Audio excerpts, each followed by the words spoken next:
It is a place where the sun rarely shines. Storm clouds perpetually shroud this bleak corner of the north, mingled with the fumes of a ceaseless burning from the depths of the earth, as though to hide the great evil from watchful eyes of the Valar. At the junction of the mighty Hithaeglir, the misty mountains, and the dragon-haunted slopes of Ered Mithrin, rises a solitary triple-spired peak, brooding over the forsaken surrounding lands. It commands the crossings between civilized Eriador and wild Rovanion, between the wind-scored tundra of the Forodwaith and the fertile Anduin Vales. Its spires, one twisted, one cloven, one stabbing impossibly high as though to rend the very vault of the sky, could be mistaken for nothing else in Middle-earth, and its south face, carved with the dreadful visage of an open-jawed fire drake, is infamous as a portal to terror. Its accursed name is Mount Gundabad.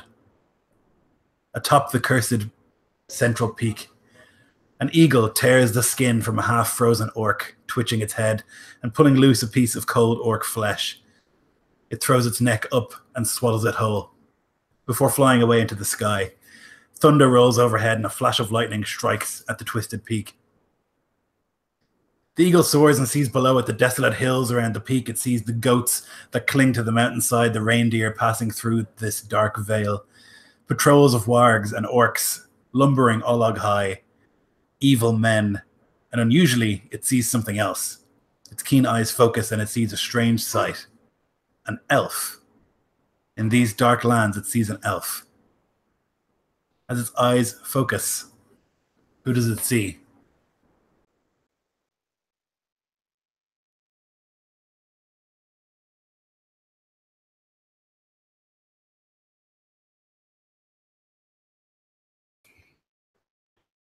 Hold on.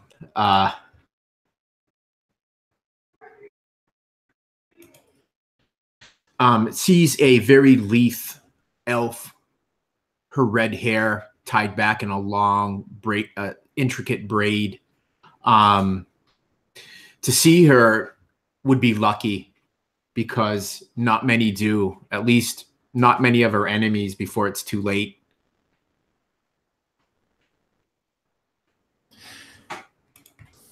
You can hear this cry overhead of an eagle, and you're transported back to the halls of the Woodland Realm, and you're standing looking at King Thranduil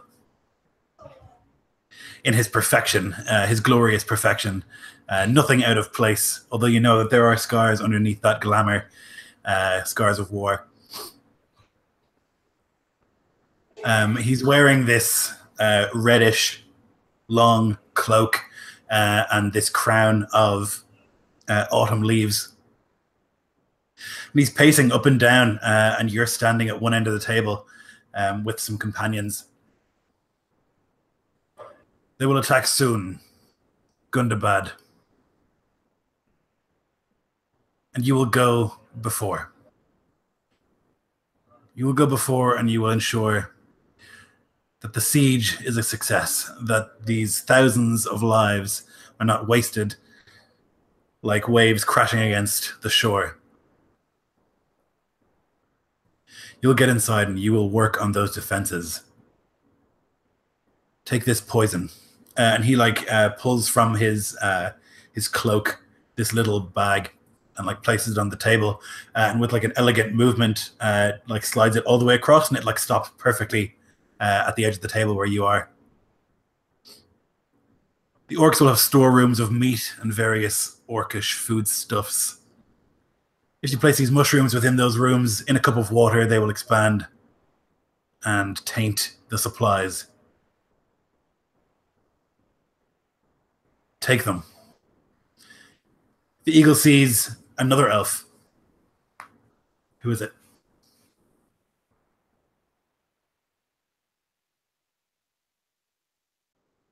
The eagle sees this elf, Edrahil. Again, hardly standing out amidst the camouflage, barely seen, but its eagle eyes managed to spot him. Creeping up alongside near this other elf, kind of darting eyes across, listening to sounds that only elven ears can pick up, and feeling senses that only they can feel. Watching eyes and stalking forward. Thranduil is standing before you. He tells you there are treasures within Gundabad we know that they possess, most notably the dragon helm of Dor Eomin. This is a relic of great power, and it can be used by us to defeat them. The orcs of Gundabad are known to use drakes. Nothing like the dragons of old, but still terrifying beasts, and this helm can control them. There are other relics within that you must find if you can, and take them out. We do not want them to have them for this final battle. But most important of all, within Gundabad rests a Palantir. This is a means of communicating with anyone else who has a Palantir, and we know that the Dark Lord has one. To blind him from Gundabad would be a great advantage, and so you must seek out the Palantir. You can hear the eagle again. This time its eyes focus on a man.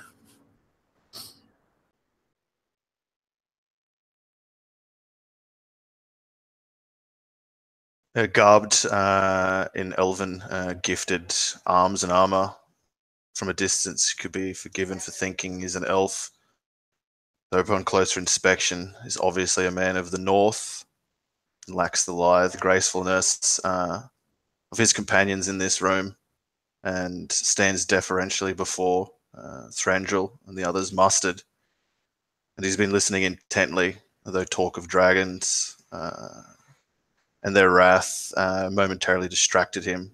He suppresses reveries and stories, focuses again on his come-to lord.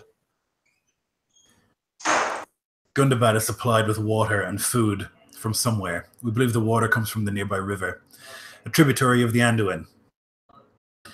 In days of old, our dwarven allies have told us, the water was controlled by a system of cisterns and pumps. It may be possible to flood the lower levels.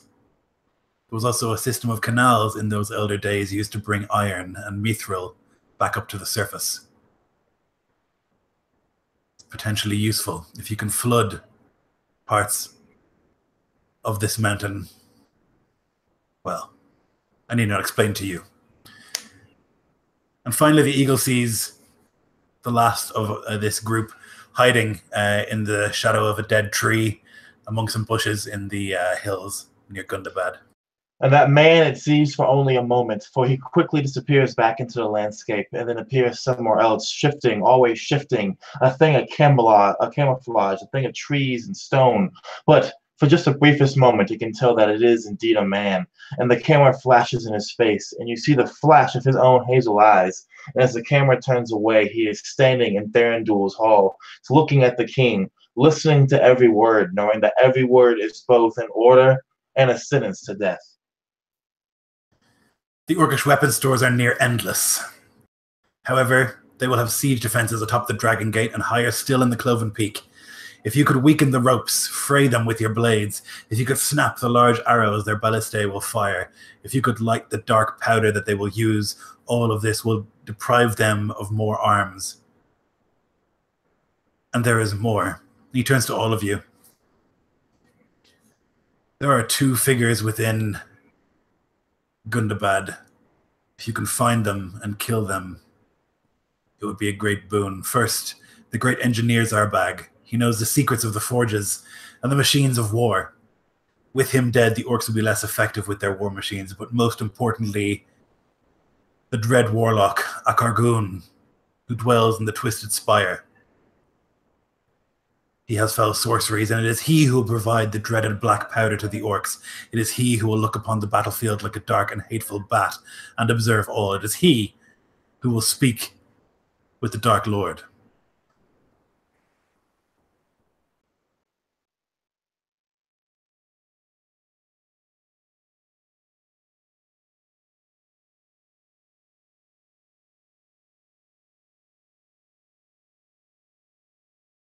If you have any questions before you go, ask them now. How long do we have? The army will be massing at Amansul in the next few days. The quicker you can do it, the better. But by the beginning of the month, the army will attack. And knowing that the month itself is almost over, especially after they complete this journey to Gundabad, Aranil will look to his compatriots and he will nod and he will take steps to leave the hall, always a practical figure and always one to go ahead and get the job done.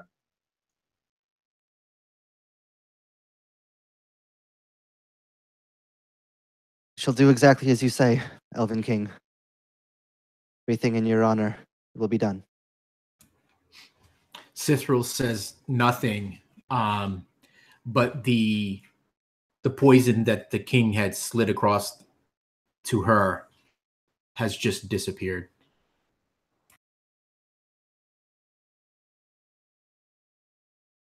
Will be done, Lord King.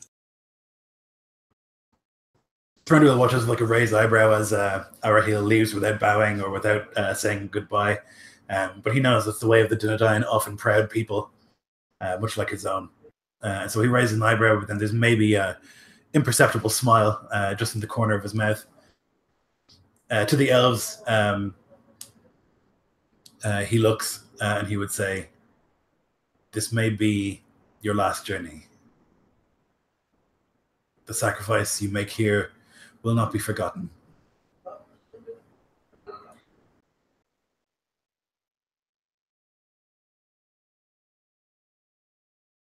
I have sworn to serve you. Serve you I will, at the end if it's necessary. Sithril goes to say something, but she stops. She looks at the king. She nods.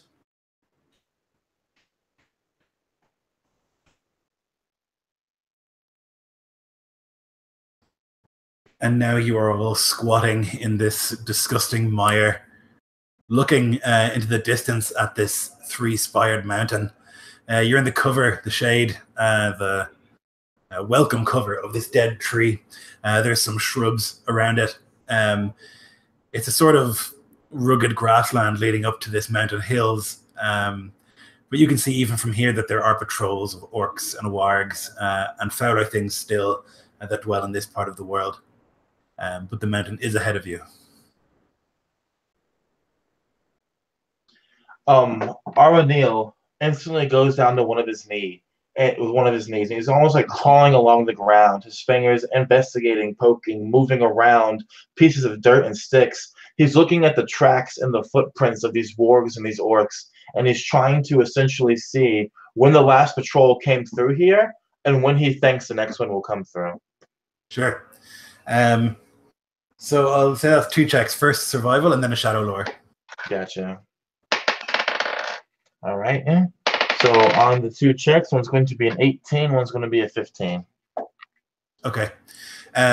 So the tracks are relatively old. You think that this far out from the mountain, the patrols are like fairly irregular, and it's more a case of like they might come over here, they might not. The closer you get, you think the more regimented they become. So you think it's hard to gauge exactly when they'll come back, but they have been. They would have last been here, you would guess, 6 hours ago. And Aranil stands up. He's chewing on something. He spits it out. It's a piece of bone. And he looks to the 3 of you and he says, 6 hours since the last one. Not sure when the next comes through. We should move quick. And keep quiet.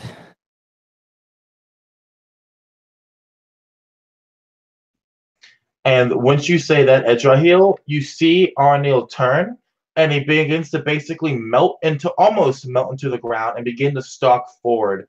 Very careful, Lloyd. His eyes seeing where the places are that he needs to be to stay out of sight. Yep. So if the idea is to kind of get across this these hills and this like relatively open land without being seen, I'm going to call that a skill challenge. Right. So you guys can each pick a skill that you think is appropriate. I'm going to say you need 5 successes before you get 3 fails. Are we allowed to repeat skills or no? Only if they fail. Gotcha.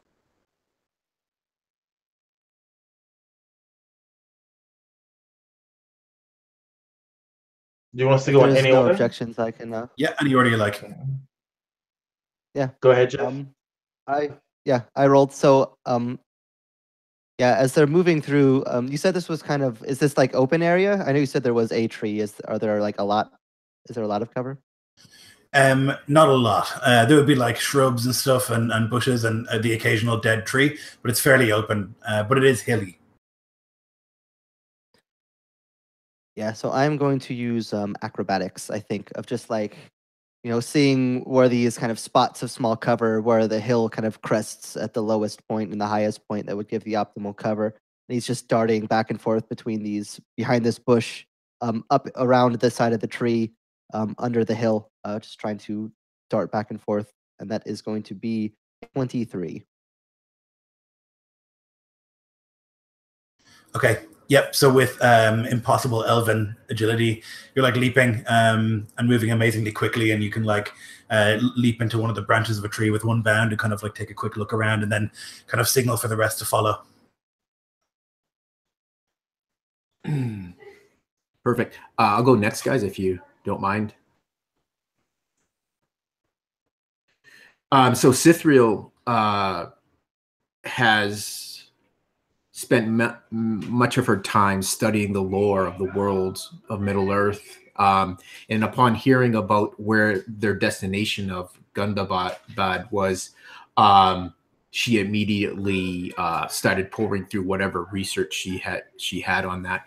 So what I'd like to do, Lloyd, is potentially use the history skill to potentially know where certain areas would be so that she could better guide them to maybe another entrance that is probably less known. Okay. Yep. Cool. Sure. Perfect. I have a pretty decent history. Oh, 28. Ooh, wow. Okay.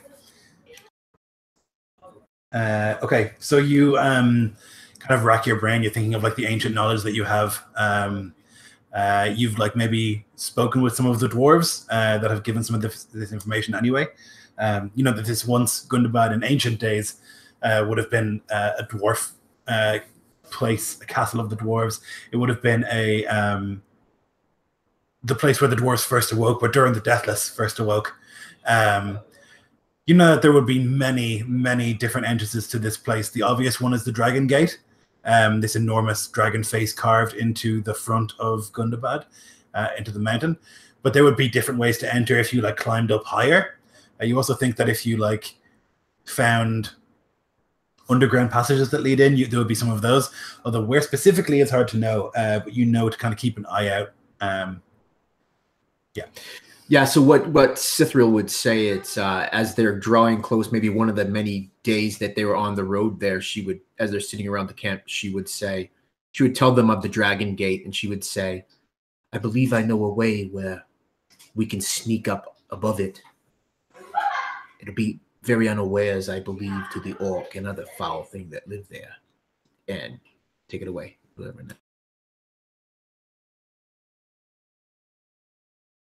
Volkmar is not particularly stealthy, but he would have to try his best in the company of elves and moving through the enemy's territory.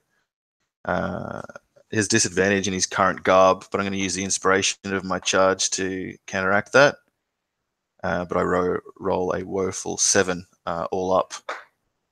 So I may be to my own perceptions, moving as quietly as possible, though you guys around me would definitely notice I'm not, given how low my attempt was, and my passage. Well, as to whether that's trackable or not, even in an unskilled person of the wilds, maybe could follow these tracks I leave. Heavy boot prints and broken twigs and such with my passage. Yeah, that's exactly it. You're doing your best to be quiet, but the heavy is noticeable, and the heavy steps, rattling of weapons here and there, and certainly there's a track left behind. every step that what's your name again, Nico? Excuse me. Yolkmere? Folkmar. Folkmar. Every step that Folkmar makes is as loud as a barrel white scream. And Aranil hears this and he moves forward as well. He's going to be using his perception to look around, essentially, to make sure that we're traveling on a correct path to kind of move up the mountain, but move up the mountain in the right way, if that makes sense. I'm also using my trackless step ability to obscure the footprints that not only that I make, but the entire party makes. And I'm also obscuring the ones that Yolkmar is going out of his way almost to make. Okay. And I have a 23 on my perception check. Okay, so you get to a certain tree up on a rise, and you're able to like conveniently position yourself just on the lip of the hill and get a good look. You can see that Edrahill is like up in one of the trees, blending in perfectly and like looking with you. And you can see now quite a bit closer that there is quite a bit of traffic at the Dragon Gate itself. It looks like there's a constant sort of people coming and going, orcs coming and going, Olog High, all sorts of things moving in and out of that place. It's very, very busy there. There are in front of like the Dragon Gate, there's like a pretty serious moat that runs the around the front of the mountain with like a long sort of footbridge. So that's like not an easy approach. There are other approaches. You can see from here that there is like a smaller entrance up the mountain just a little bit, up to the right of where the Dragon Gate is.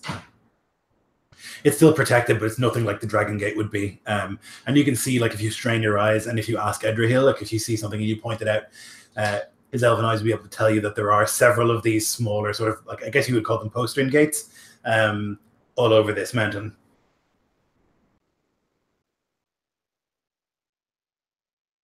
And the other elf, Lionel's elf, told us there was a down below entrance too, correct? That we know of, but we just don't know where it is. Yeah, it's rumored that there are entrances that will lead you in underneath. You know that the river does flow in to this mountain somewhere, and that like they use it for water and cisterns and stuff like that. But yeah.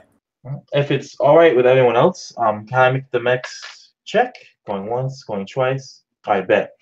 Knowing that there's another entrance, I go back down to my knees, and Aranil begins to again scan the ground, looking for footprints.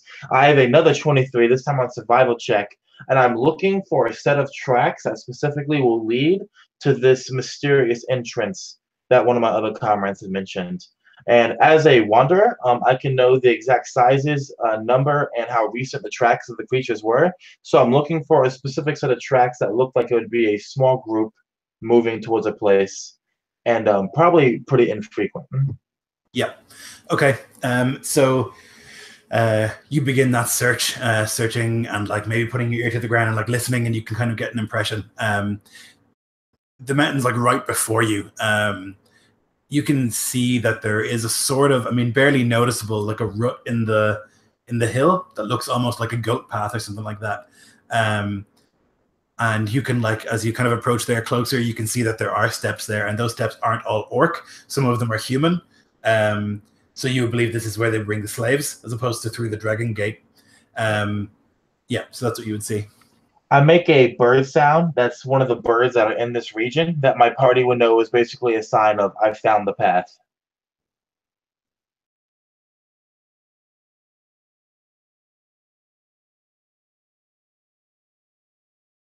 So you're intending on leading us downward. Is that what you would? Yeah, through these slave steps. Oh, okay, perfect. Am I up? I think I'm up. Yeah. Whoever wants to go, yeah. All right. So Sithril, upon seeing that, she would kind of disappear from the group, but she would whisper into Eldrahil's ear. She would say, "Do not move until I return." And she would dip away.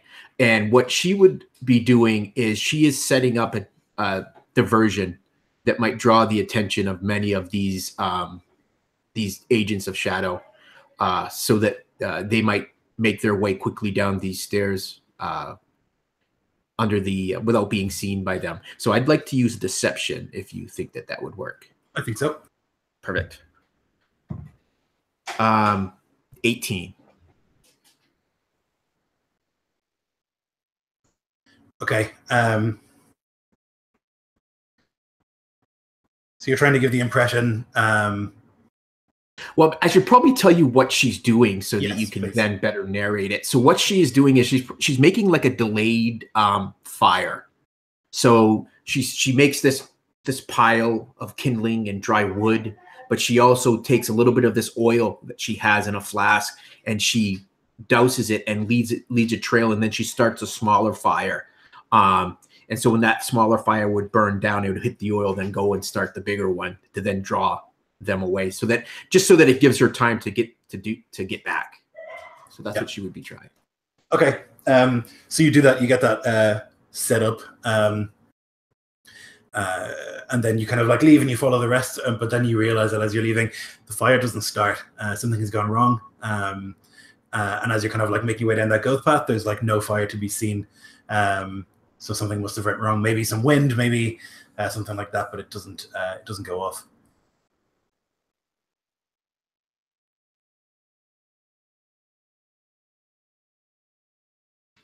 So she would be troubled by that, and there would be that indecision in her. You know, does she go back and try to see if the flame just needs to be relit? But she would probably see the urgency on her companion, so she thinks better of it. So we're at 2 failures now. Yep. Yeah. In the meantime, once he sees Thrall come back, Edrahil is going to kind of look. Let me go up and see if I can check out this path. I'll be quiet. And with a 21 stealth, move forward to see if you can get a better position on this path that they're seeing. Yes, you can. So you begin moving down that path ever so quietly, almost invisibly, and you follow it. It's barely a path at all. You know, if you weren't such expert trackers and elves, you wouldn't find it. But you have found it, and you can see that it leads kind of like windingly down, and then you can see this almost imperceptible dip underneath the moat. There's like a sort of, you wouldn't see it if you were 20 feet from it, but if you were 3 feet from it, you would. This sort of like dank little hole in the ground that leads down into a path.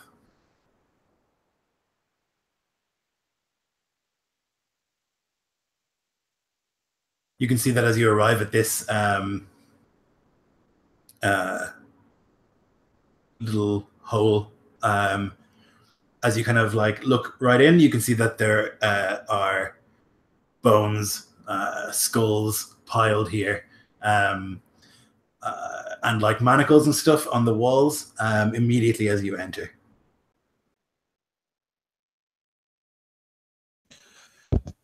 Is there anything blocking our passage down into this dank morass? I'm just trying to think what I can do to to help the party. If we have like an open way across a bone-strewn floor, can I advance? Yes. Yep. There would be a door, obviously, of course. So there would be this stone, like literally a stone, in the way. It's thin, and it's marked with this particular symbol. These 2 scimitars that are like crossed, and you can see that they've been carved into the stone, and they've been filled with like dried blood. Yeah, and that is in the way, certainly. I'll spit upon the mark and try and heave the stone wide with an athletics check of 21. Yeah. So with like a heave and a groan, you're able to like get a grip and like pull it to the side. Like you can see that there's like a hollow in the side of this tunnel that you can like that it rolls into, and with your great strength, you're able to move it aside, and you are successful. And you are in the mountain, although barely. Should I close it behind us in case we are followed, or leave it open in case we need a hasty retreat? He'd say in botched and woeful attempt at Elven in a whisper to his companions. Sithra would turn and face you, and she'd say, "Will you be able to see in the dark?" No, but they'll be able to see me with a torch. She looks I to could wait here Edgerhill. for the bird call, or I could go forth with a torch as a beacon, and you can see what can be seen. Maybe I should go ahead, see if there are any dangers there. I will wait here and give the hoot of an owl if the enemy approach upon our tail. If they do, close the door. And I will. She would dip off and start moving a little bit along this, whatever it is she sees, Lloyd. Now, she has the ability, because she's a treasure hunter, that she can see in situations which normally would be dim light, and she has that elf vision. So she can see as if it's bright light within 60 feet of her. Okay. So you begin to creep down this passageway. It's tight, even for an elf. It's tight, and like you're struggling to get through.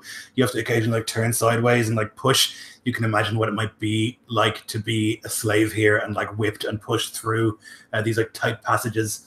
And as you're like pushing your way through, it gets really quite tight at one stage. You're able to just manage to squeeze through, and then you can see that there's like a fork in the path. Looking down one, it seems to go down further.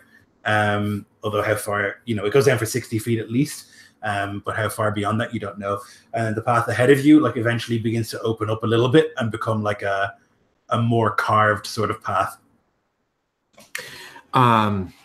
So she has no rank. She has no tracker, like Arhanil is, but she kind of crouches down and she just searches the floor, looking for which path might be seen like it gets the most traffic. Maybe a survival check. Yes, please. Okay. Or an investigation. Let me see which is better. I'll do the survival. So that's going to be a 12. Okay, so you can't really tell here in the dark, even though you can see. I imagine that the details aren't great. It's not very heavy footfall down here, full stop. But it looks like there's more footfall leading down that path than the other direction. So she's a little uncertain, and she doesn't like feeling that way. But she knows that they have a skilled tracker with them. And so she would make her way back, and I imagine when she gets back, she's a little grimy from where she's kind of had to rub up. And when she gets there, she kind of looks at Falkmar, and she would say to him, "There are several places where it is tight. You may have to strip your armor to make it through. You are much larger than I, and even I found it difficult." And then she would turn to Neil and say, the passage forks, and I could not discern which way might be the better path. I think maybe with your keener eyes for those sorts of details, you would know. The Dunedain listens, and his head is tilted, and you can only see the shadow of the hood over his face. He pulls something from his side, and that something is a torch, and he quickly lights it, and he drops into the tunnels and begins to move down them carefully. I'm going to do a stealth check, if that's okay, Lloyd? Yep. Well, nope. Yes, for noise. But you are holding a torch, which is, So, actually, I'll just try this in a second. So I have a 17 plus 6, so that's going to be a 23. Okay. So what I'm doing is, as he's moving through, he has like this thick cloak, and if he hears something coming, he's going to quickly throw the cloak over it and snuff the flame, if that makes sense. Yep. Yep. So also, because I'm a wanderer, I can move at full speed when I'm stealthed. So I quickly begin moving towards where, basically following the instructions that she would have given me to get to where these tracks might have been. For sure. So you get to this crossroads, and you can see, as I described, like one of these paths is like a carved tunnel that leads downward. The other kind of like goes forward a little bit further, and then like opens up into a much more regular sort of square tunnel. Perfect. So what I'm going to do is I'm going to quickly snuff the torch so that way it's pitch black around me. And I settle my back against one of the walls and I close my eyes and I breathe in deeply. I'm using another one of my wandering features that lets me do a survival check. If I get a 15 or higher, I basically learn it's like Aragorn's ear on the ground thing that you mentioned earlier. And if I get a 25 or higher, which I hope I do, it's miraculous information. That's just going to be a 23 on that. Okay. So you like listen carefully and you can like start to feel above all else drums in this place, this like incessant rhythm. As you like listen and you can feel the mountain and the heart of it, and just like this rhythm of like ting ting boom boom boom boom boom whoosh whoosh. It's like all these noises of the industry of orcs all around. More specifically though, you can hear that like or feel down that path. That is where the ting, ting, and the whips are coming from. That is where you think you can hear the agonized breathing of thousands of slaves working against their will nonstop. You can hear like the kicking and the skull dragging as like an orc drags one of them into a nearby tunnel, never to be seen again. You think that's where the slave pits are, while the rest of it seems to go up further through the more carved tunnels. Got you. I quickly lit out my breath in a very long exhale, and then I turn and I light a small match to basically light my way back to the entrance. And when I get there, I tell everyone, one way, darker path, not carved, slaves. Other way, rest of the mountain.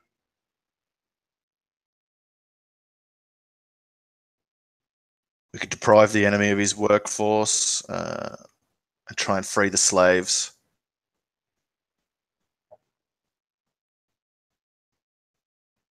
Possible that some of their supplies are there as well. Sounds like it could have been a smithing area.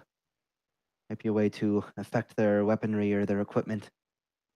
Possible. But that means that they have their overseers down there too.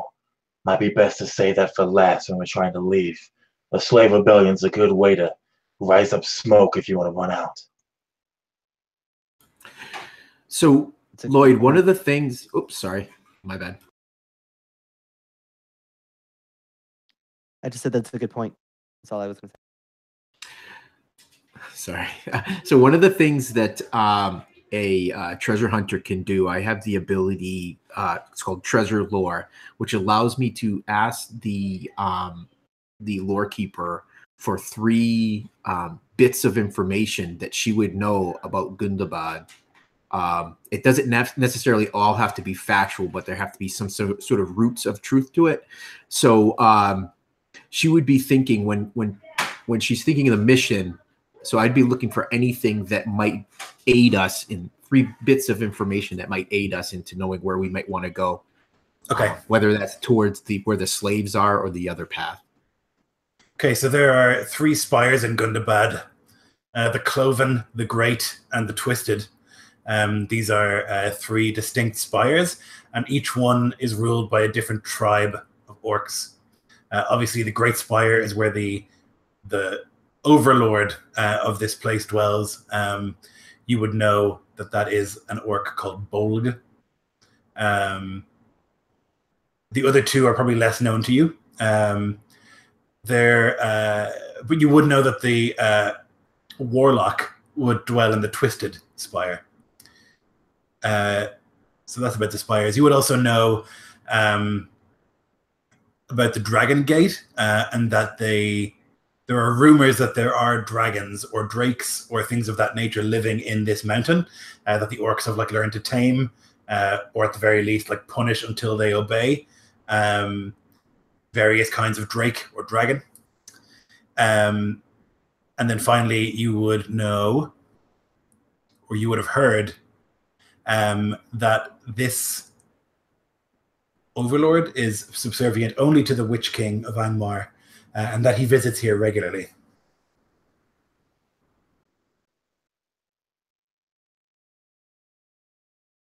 She would freely share all that information with the others.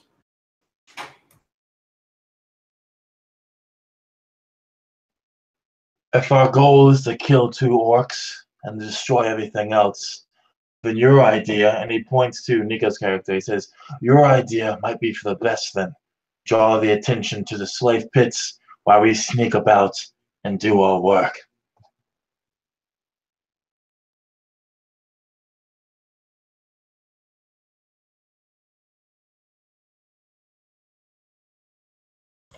I would think the Planeteer would be in the twisted spire with the Warlock. Aye. And the Dragon Helm. Oops, sorry. No, and go the ahead. Dragon Helm most likely be with the leader, Bolg, the great Aye. Oak Chieftain. I agree with that.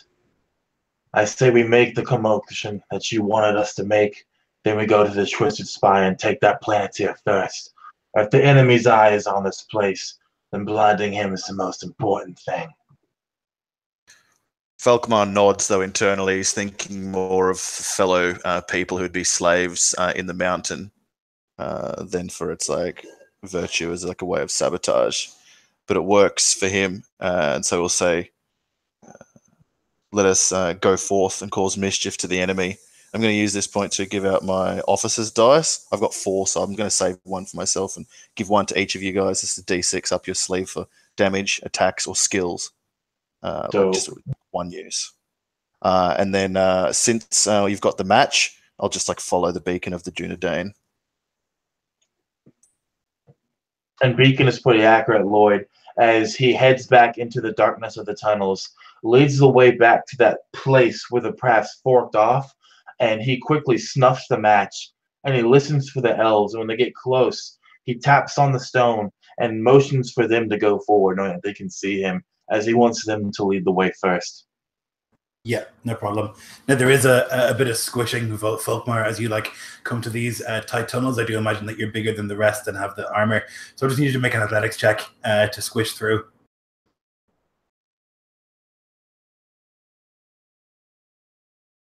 Athletics, you say? 26. Yeah.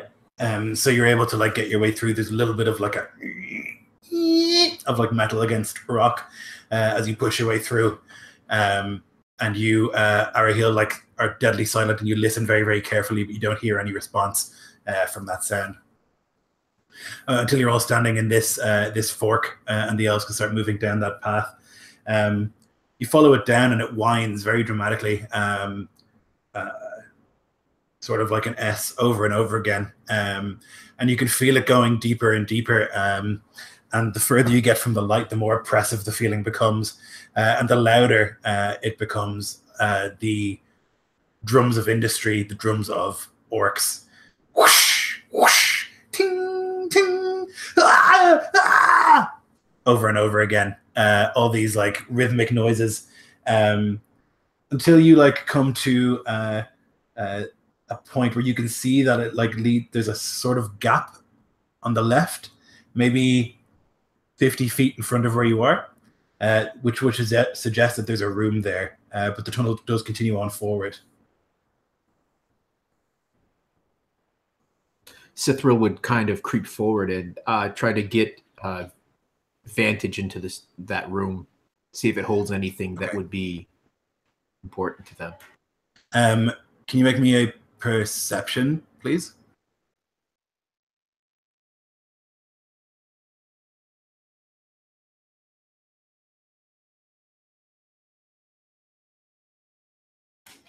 $15.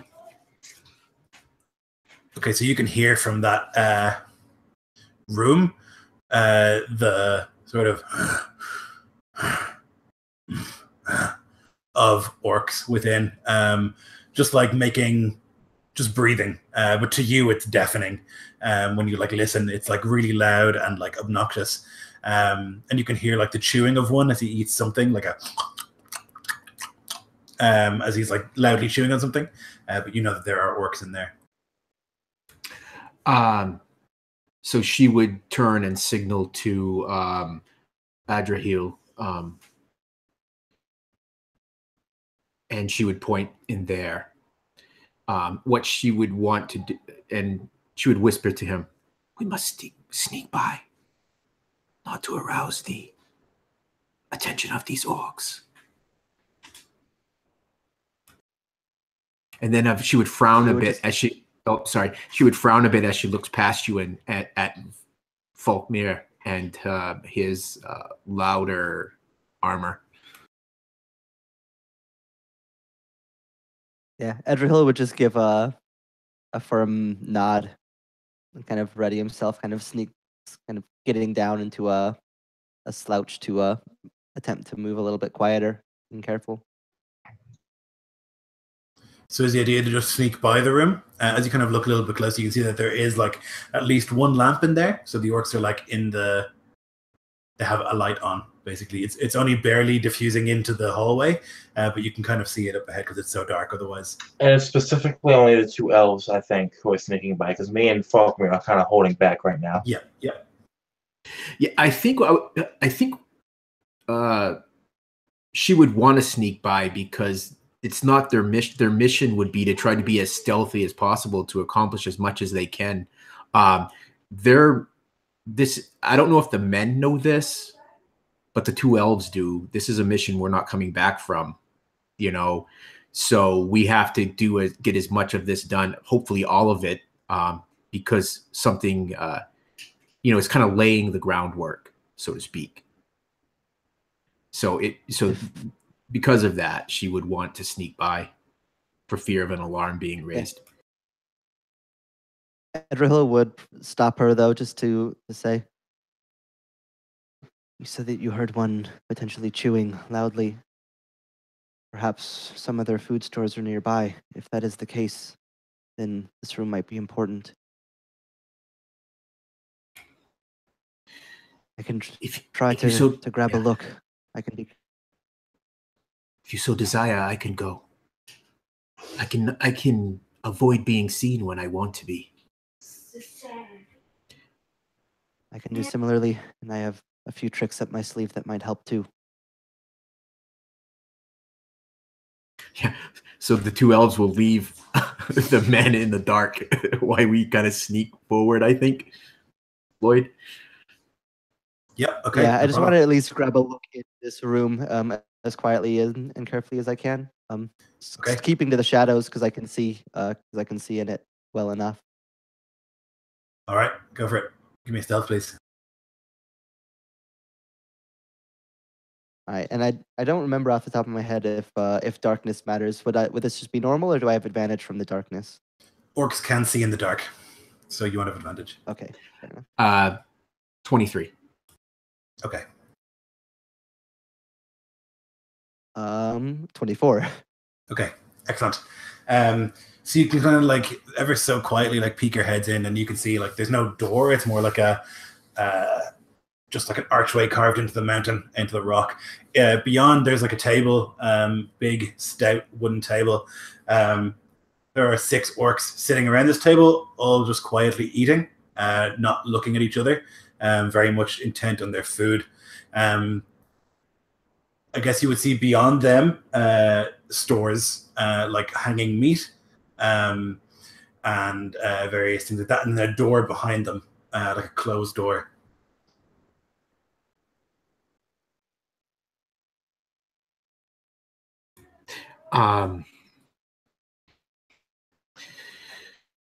Shall I go back and get the others? It seems the stores are here that we must follow. So I should also say, because you definitely would be looking for it, there is like a rope hanging that looks like there's a bell attached. So you would think that would lead to like an alarm system that would like note other rooms, I know that you'd be looking for that, so I'll let you know. Yes. There's only a small handful of them. I can use a trick to distract them, and then I think we should be able to take them out if we wanted to try to see what was further down. If I want to grab the others, I think it would be wise. Yeah. So Sithril would slip back to get the others. She would let them know what they had seen, and urge them to use as much caution, so as not to alert the orcs. Yeah. We must cut the bell before we cut their throats. I say we go in quick, slice it down, and then slice them down.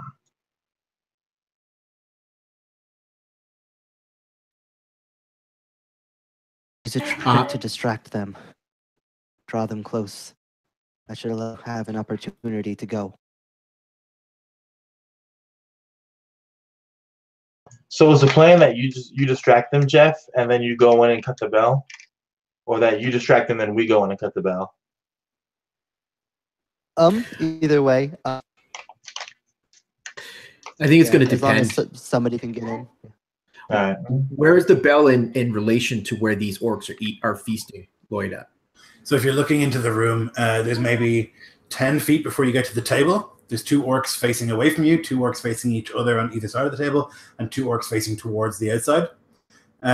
So like 2 on each side of the table. And then like behind them, another 10 feet is the wall. There's like some hanging meat and stuff there, and you can see like in between 2 of the bits of the hanging meat is this bell and the rope.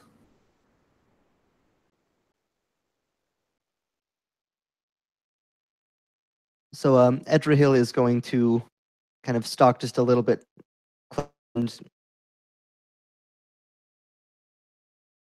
Depending on whether there's is there just one source of light, just one lamp, or is there any like other torches like on the walls or anything like that?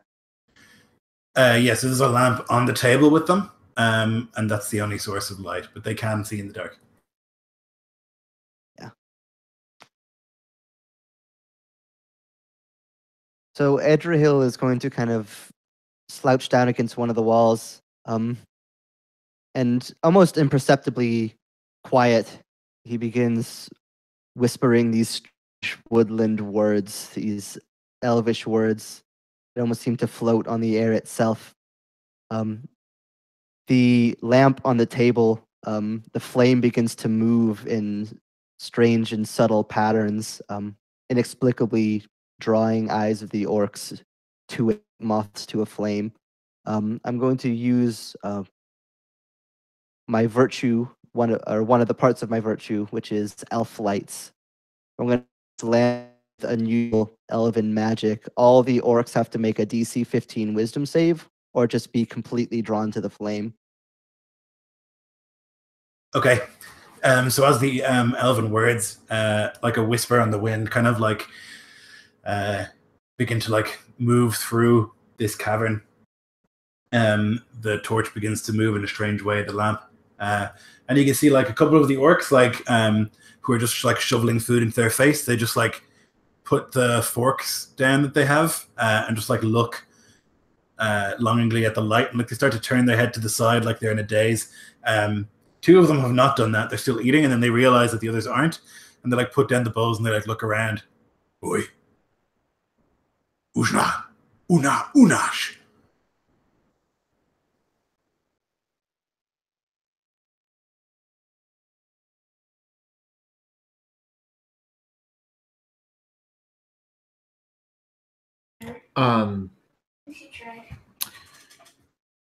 Right, that is definitely our cue. So Cithril could definitely fire her short bow at one of these other orcs. If that's what you guys, we're going to rush in this room, try to overwhelm them. You said there were 6, Lloyd. 6, Yeah? yep.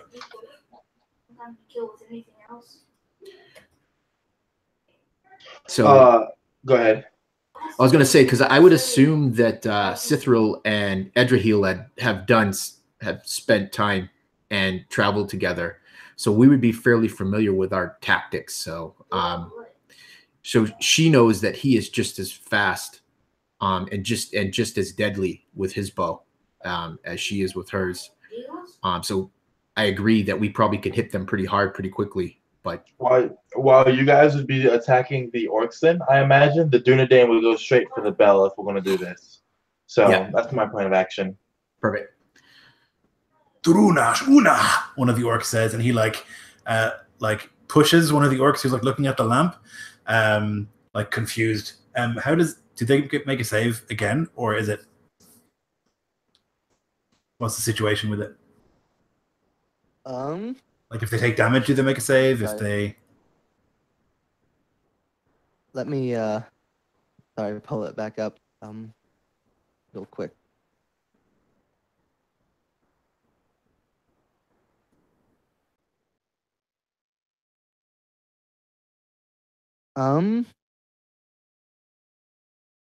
It doesn't say. It just says that if they see it, they have to make the save and try to get basically as close to it as possible by any means.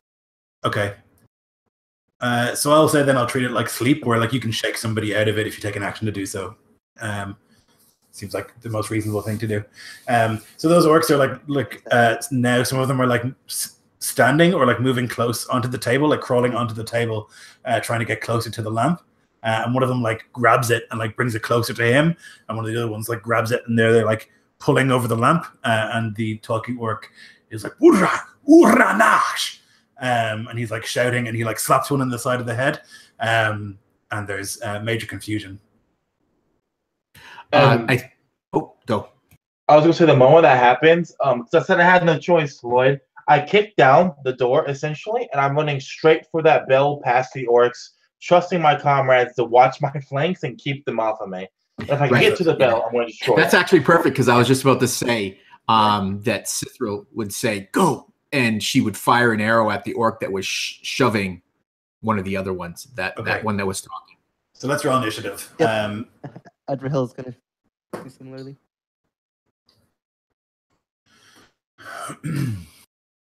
So real quick, I have a woodland bow. It's my heirloom weapon, so I get to make a shot before initiative happens. So does Cithril as well, so she'd be able to do the same thing. I have a 13 initiative overall. BT dubs, cuz.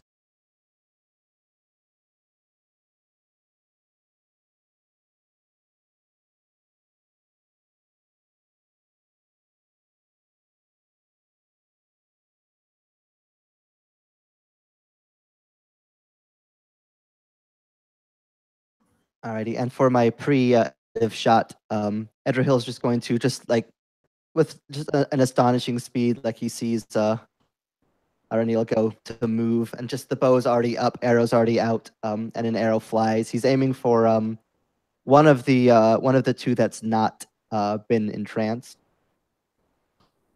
and that's going to be a 21 to hit. Yep. And I'm going to spend a hit dice to make this a critical hit automatically. That's going to be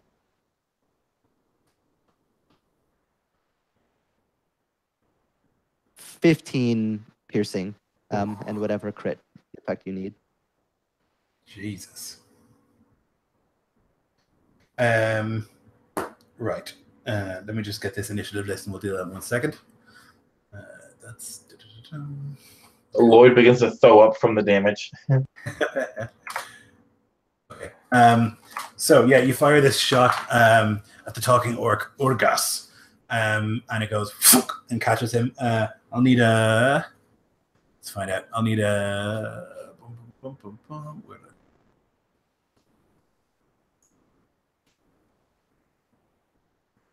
D10, please.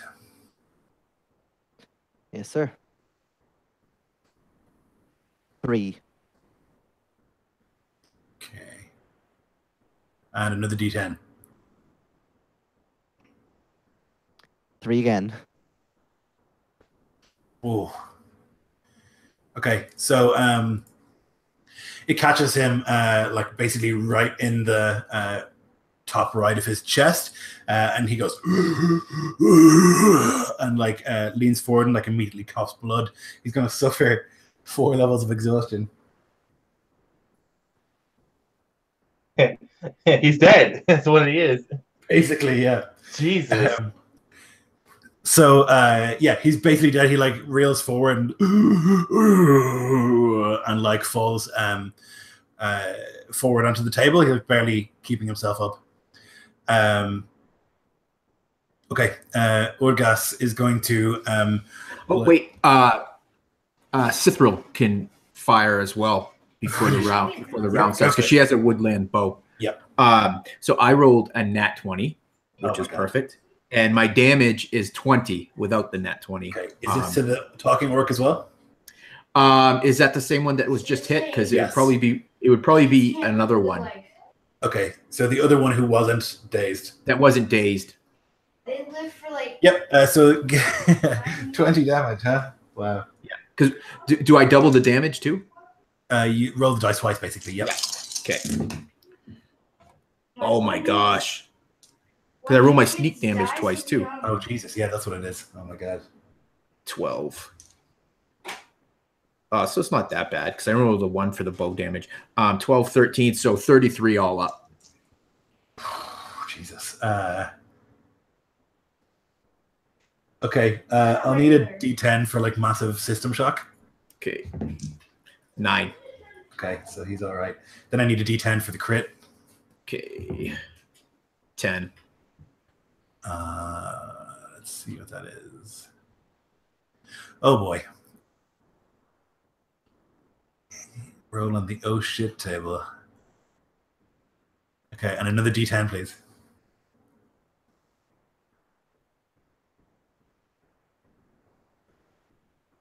Two.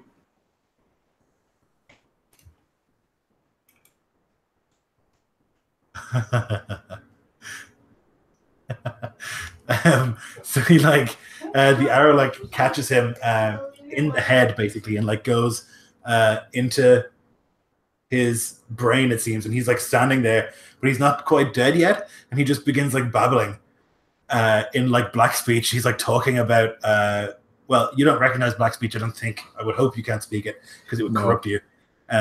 Maybe Arahil can, I don't know, but he's just like ranting in black speech. Urna, durnas, and he's like speaking this sort of like prophetic nonsense. He will die in 3 turns from his massive brain hemorrhage. Okay, right. Actual initiative. So Urgas is almost dead. I don't even know what 4 levels of exhaustion means. I think he can barely move, right? Yeah, but he has a 0 movement speed, I Okay. think. No, yeah. 0 movement speed. I think the next level of exhaustion is death. No, okay, his speed is halved, and his max health points are halved. Put it in the chat. What did you? Sweet. Okay, right. Jesus So it's Christ. half his max hit points, half speed, Oh my god. and disadvantage on everything. Can you die from having half your hit point maximum? Yeah, if your hit point maximum goes below the amount of damage you've taken, you die. Okay, so he's almost there. Jesus.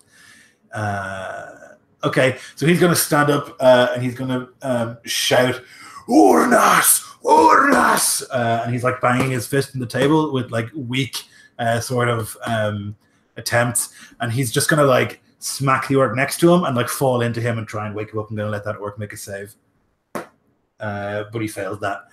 He's still, that orc like pushes him out of the way and he like dives across the table towards this lamp. Okay, Edriel, your turn. Yep. With just an incredible elven grace, another arrow, and then another 2 fly out. One trying to finish off Urgaz, and one is the one that Lionel shot actually dead? Like now, No, is he he's considered still dead? Or chanting. Yeah, he'll be chanting for 3 turns before he dies of a hemorrhage. All right. So the first attack at Urgaz is a modified 20. That'll hit. And that's going to be 9 piercing. Okay, he's still up. All right, and then in that case, I'll take another shot at him, trying to finish him off. And that one is a 28, which will also hit, and is also 9 piercing. Okay, he's still up. So he's got 3 arrows in this like amazing grouping, like right in the same part of his chest, where you've like and just but he's like still open. He's like sluggishly just like leaning on the orc next to him, like shaking him, and he's like calling out to him like Urnas, Drunaj. But the orc is just desperately trying to get that lamp. And then last thing real quick as a bonus action, Edriel is going to turn to Folkmar. Say, Thranduil's blessing is upon us. That is, let the elvish magic guide you. And he's going to give him a command D6 dice from his knighthood to Thranduil, so that we will all be stashed up on inspiration. Good God. What have I got myself into? Is the question I'm asking myself. So, Dornaz is standing and he's like, "Oh, Gorail, Dorna," and he's like chanting now, and he's like bashing a rhythm onto his chest, like he's in some sort of religious trance. His like eyes are rolled back, but he doesn't do anything else but chant. The dazed Snaga, I'm going to let them try and make a save on their turn because I just feel like they have to get an attempt at the end of their turn. That one fails. That one fails. That one makes it. So one of them snapped out of it. At the end of... so it's the one that Urgaz has been shaking and shaking over and over again, and finally he like snaps out of it and he like looks at Urgaz and his eyes widen. It's like, "Oh, Ruinash!" And he like stands and he's like desperately trying to grab for a blade at his side. Sinrith. All right. She is going to see if she can put down the one that's chanting. Okay. Well, actually, does he look like he's a threat, or is he just like stunned and out of it? He hasn't done anything except stand up and talk. All right. Yeah, she'll hit him. Holy shit. So that is a 27 to hit. Yep. And that's going to be 3. Ow! So it's 9, 14, 17, 20. 23 piercing damage as she fires another arrow. Oof, Jesus. Okay. Go ahead and give me a D10, please. Okay. Kill all them peoples. That's a 1. Okay, watch. Okay, so he, this orc who like wakes up and is like about to draw a blade, you like hit him right in the throat, and he just like falls forward dead onto the table. Okay. Then with her movement, Sithrith will go into the room as well. She's probably running alongside the Dunedain, and then she kind of dips. I'm going to use her bonus action to. She has the ability to hide in shadows. So even if someone sees her and if she's in fairly plain sight, she can still find places to hide, and they have to actively search for her. Okay. So, Yep. So I'll roll a stealth, and that'll set the DC for you. Yes. Oh shit! My stealth is a 17. Okay. So these shots just this elven volley of arrows just fly into the room, and the orcs who were aware are all either dying or like chanting like madmen, while the rest of them scramble for this lamp. Araniel. While the orcs are scrambling for the lamp, he's scrambling himself for that bell. Can he reach the bell without Yes. using a dash? Yep. When he reaches the bell, he draws forth his longsword, and it hums as he pulls it out into the light, the dim light of the lamp. And he quickly takes a quick gander at the bell. Is going to make 2 swipes to cut the rope above it and the rope under it to completely disable it. Okay, no problem. Yep, I think that's mundane for you with the skill you would have with a blade to cut that and like sever it from the system. There's no like sudden alarm that goes up as you do so. And he catches it as it falls just to make sure it doesn't ring out. Yep. That ends his turn. Volkmar. I'm going to draw one of the great Dalish, one of the long Dalish great bows and fire with the other elves, aiming for those orcs who don't seem affected by the elven lights, whichever one is closest to Aranil. So it's going to be an 18 and a 13. 18 hits. Okay. Sorry, it'll be a 14 to hit. I have +1 to attack and damage with the Dalish Great Bow. 14 is what you need, so 2 hits. Okay. It's going to be 9 for the first and 9 for the second. So 18 piercing damage straight up. Yeah, so the the chanting orc, who's like the only one who's not affected by the light at this stage. He's like standing, and you just like 2 shots, and he chants no more.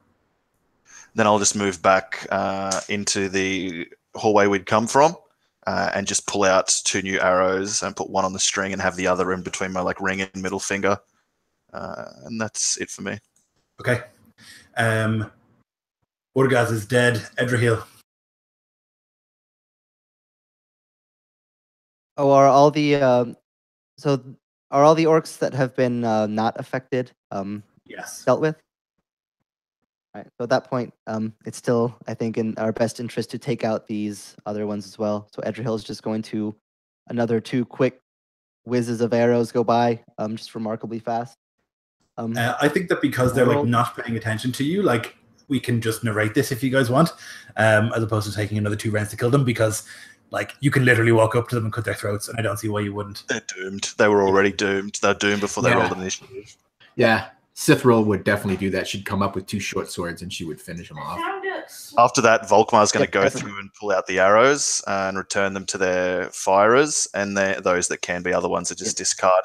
But I'm going to grab the orcish weapons and drive them into the wounds and arrange it such that if anyone comes across this scene, it would look at first like these orcs have brawled over some orcish squabble and shivved each other. You can have inspiration. That is great. I'll use it to 3d6 on a night strike the next time I get a crit. So thank you, my lord. Yeah, so you set up this scene to make it look as if the orcs have like squabbled over something and killed each other. And you can see now in this room that there's like hanging slabs of meat. Many of them goat, some of them human, maybe some of them orc, like hanging and drying in here. There's also like a door at the back of this room where you can hear like the bubbling of water.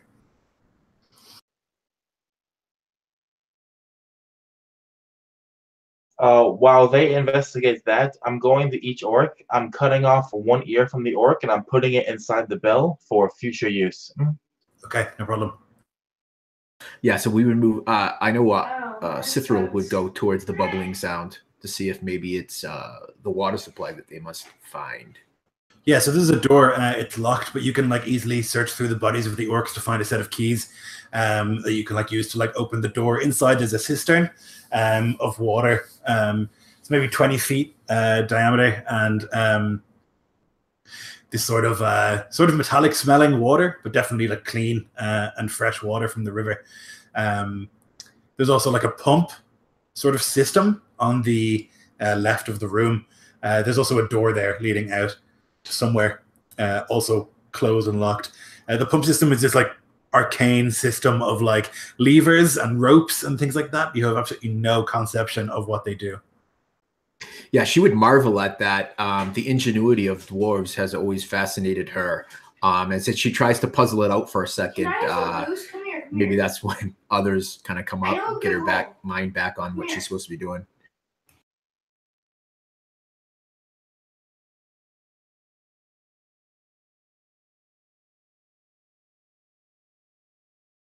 Wandering in with my bill of ears, Aranil looks at this rope boiling water contraption thing, and he begins kind of prodding at things. Then he looks back at Folkmar and he says, "Destroy it." Now, are we supposed to? We're supposed to destroy the cisterns. So what Thranduil has said to you is that you can potentially use these old systems to flood the lower levels of the. Okay, that's what. But you also know that there are thousands of slaves in the lower levels of Gundabad. So. Well, Thranduil didn't mention the slaves. He he didn't know of them, or maybe he thought the sacrifice was worth it. If we make the slave rebellion, and we make them start rising up through the mountain, and we flood everything underneath them, it looks like the slaves just rebelled by themselves, and that we never freed them in the first place. Sithril would just hiss her response back. She'd say, "We don't have time for that. That is not our mission. Our mission is and always has been to destroy the shadow. And if we destroy the shadow, we save men. The slaves will be too weak." And he kind of shoves the bell into your chest when you say that. And he lowers his head so that the shadow gets even deeper over his face, and he says to you, "Men are not made weak by slavery. They are made more vicious." You have never been a slave to Orc. Yeah. And she would look to Edrahil, and the look would say, If you want to run it's into not our a mission. tree, it pulls you to the ground.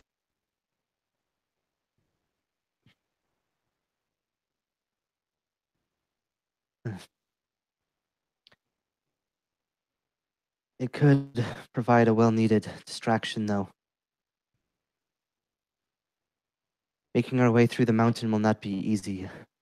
There will be much more than small groups of orcs the further up we go.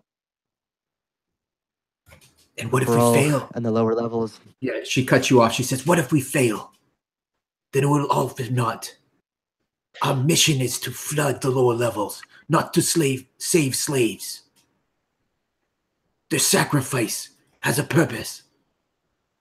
Do not let the emotion of the ranger sway you. If we fail at saving the slaves, then we're going to fail at everything else we do in this damned place anyway. He looked right at you. She just He kind of looked right at you, and he was like, hisses at you "No, and no, turns away. it's She's just looking at gravity." Lloyd. She'd be looking at this pump contraption to try to figure it out, to get it Yes. so she could foul it in some way to make it That's flood. a smart. It's very, very complicated. It's also not what the dwarves had created anymore. You know, you can tell like various bits have been replaced with like strings and ropes and like all sorts of like orcish nonsense, like rusted panels here and there and like levers and stuff. So you, I mean, you could just start pulling things and see what happens, but you're not sure what does what. Yeah, so that's what the others would see. They'd see her kind of tentatively pull one string, and if it doesn't get the effect that she wants, she moves on to another. Yeah. As she's doing that, RN Neil's going to turn to the rest and is going to say this. "I'm going to go on ahead. You come with me, Edrahil. When we get there, we see what needs to be done. Folkmar, you stay back here. When you hear the ringing of this bell, you both shoot arrows, kill any orcs, and I'll handle rising up the slaves."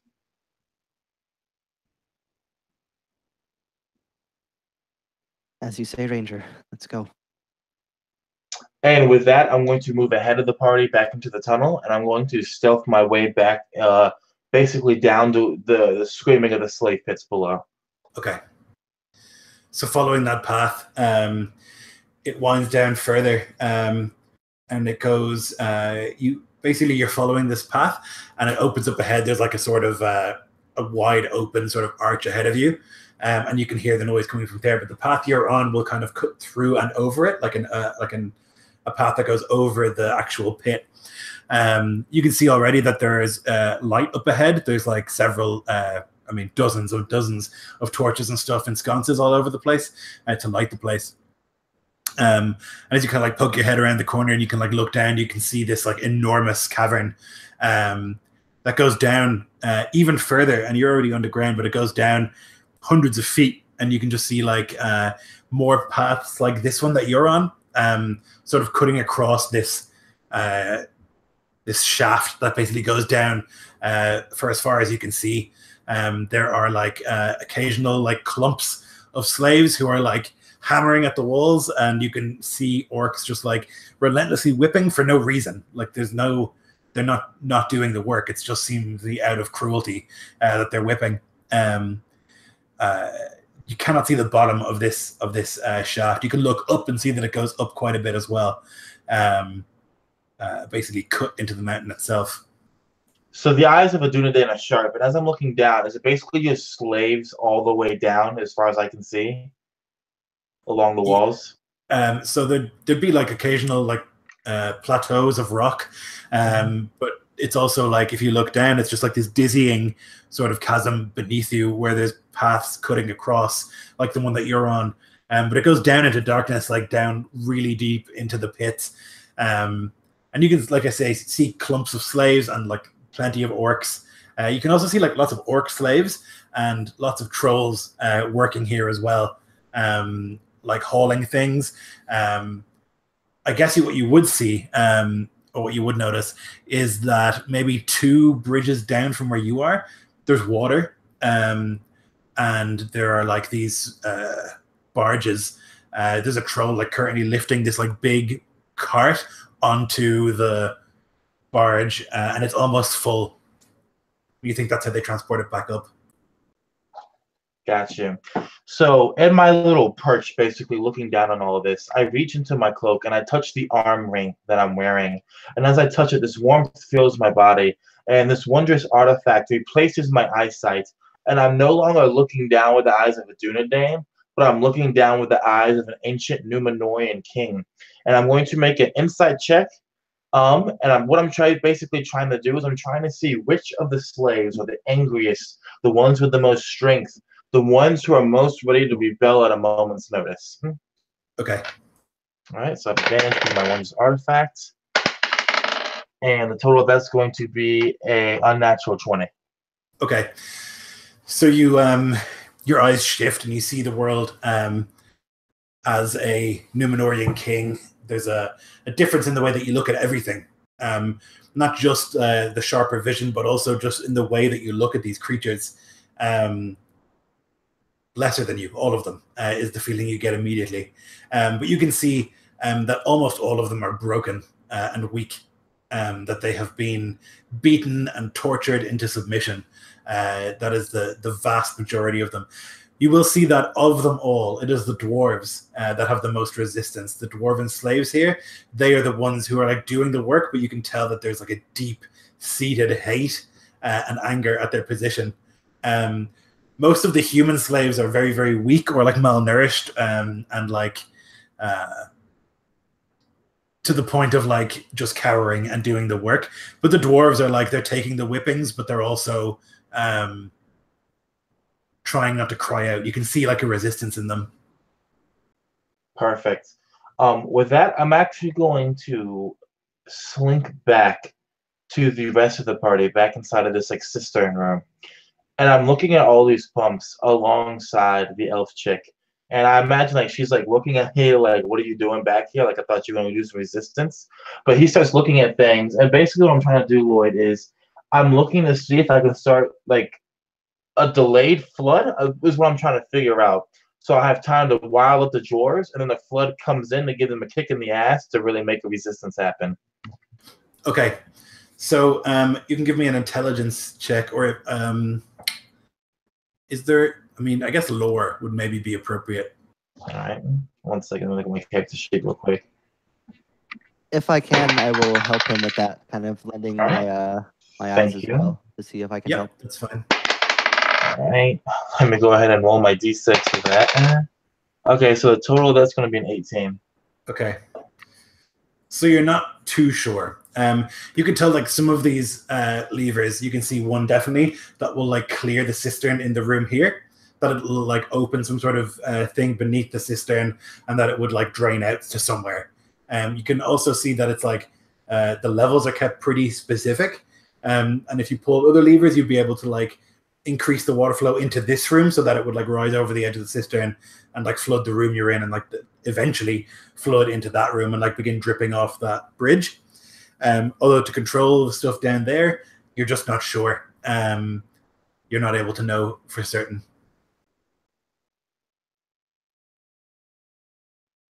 We cannot drown these poor souls.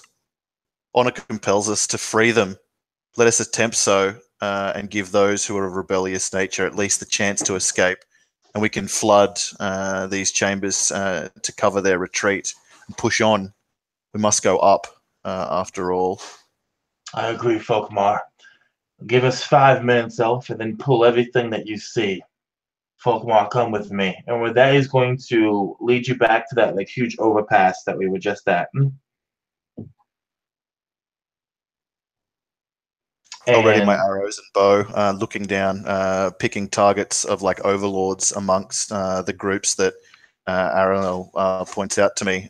You spoke about like perceiving the bolder groups, so they'll be the ones that I pick the overlords of first for my targets. So trusting Folkmar's arrow to strike true, I rise up the bell, Lloyd, and I start beating on it with my sword. making this huge, calamitous, echoing sound that goes all the way down this massive pit. And as it goes down, Arnil shouts out, "Hear ye, dwarves! Hear ye, slaves! Whipped and bleeding and dying at the anger, at the wrath of the enemy!" And he turns over the bell, and his ears start pouring out, and I'm throwing the ears out so they actually go towards the slaves, the dwarves, bouncing off of their naked, cut, whipped flesh. And as they bounce off, he continues shouting to them, "See that the enemy can be slain! They have lodged a knife in your chest, and now you will give the gift back to them." And then I will look to Falkmere for him to start firing the arrows to kind of punctuate my words to show that this enemy can be slain. Rad. You can have inspiration. Thank you. Okay, so I got a crit, Oh my god. and an 11. Joy. Okay. That's Was that crazy. 2 crits or 1? Yeah, so my first shot I imagine with advantage, right? Because I'm Yes. hidden Yep. surprise. So that was the 2 crits, and then the second shot was the 11 all up. So it's just a crit, but it was 2 crits. Amazing. Okay, so yeah, you fire this this shot, and the camera follows the arrow like spinning in the air. And there's a particular orc with like this smushed face, like his nose has been crushed into his face, and he's got like this iron mask over half of it. When I crit with the Dalish great bow, I get to add a D8 onto that, so it's actually be 4D8 for the damage. Oh my god. But I roll pitifully, so it's going to be 13 piercing damage for that strike. Okay. So he I'm going to like, say for 4th that I just fire the 1 strike rather than the one that misses. yeah. So he this orc is like bellowing, and he like turns up and sees like this rebellious talk, and he like turns to the various dwarves around him, stout, and although malnourished, still like stout, many of them with like runic tattoos, holding pickaxes, and he says, "There's no freedom for you, only toil." And he like lifts the whip up, and then there's like an arrow like catches him. Roll me a D10, Lord.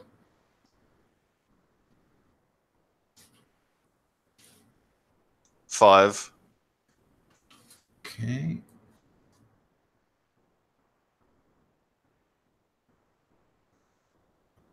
Okay, and another D10, please. 3. Okay. It rings against his helmet pretty heavily, and he like staggers forward, and you can see him like bring his hand up to where his eyes are, and he like looks a bit dizzy. He's got a concussion, mechanically have a level of exhaustion. And he like stumbles forward, and he's like, and then the dwarves are like looking to each other, like they're chained up in pairs, and they've got the pickaxes, and they can see that their overlord is like currently wounded or like attacked, and they're not sure what to do. And one of them turns, and he's just gonna like swing his pickaxe at the orc's shin, and you can see like when he does that, it like breaks a spell on a bunch of the dwarves, and they like start to like work together immediately. Like they're pulling their chains together, and they're like getting into pairs, working together immediately, and they like begin hacking at this slave master. And then to punctuate the speech, I take the bell and I throw it over at another group of slaves. And as I do so, I pat Falkmar on the back and I tell him to keep firing as I move past him, and I take out my own bow. I'm going to join him, if only just for a couple of shots before we have to get out of here, because I'm sure they're going to return fire soon enough. Mm-hmm. Okay, so the two of you are like firing and like firing down at these various slave masters. You can see like a bunch of them are like shouting, and you can see one of them pulls this rope, and there's like a boom.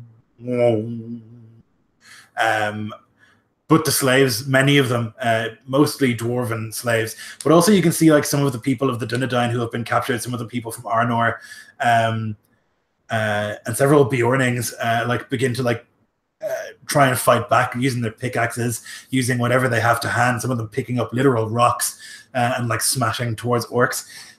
There are a great many of them, although many of them are not fighters. They still see this as a chance to at least die well. and chaos spreads around. But you can see that orcs begin to move into the chamber from like various guard rooms around the place, and chaos.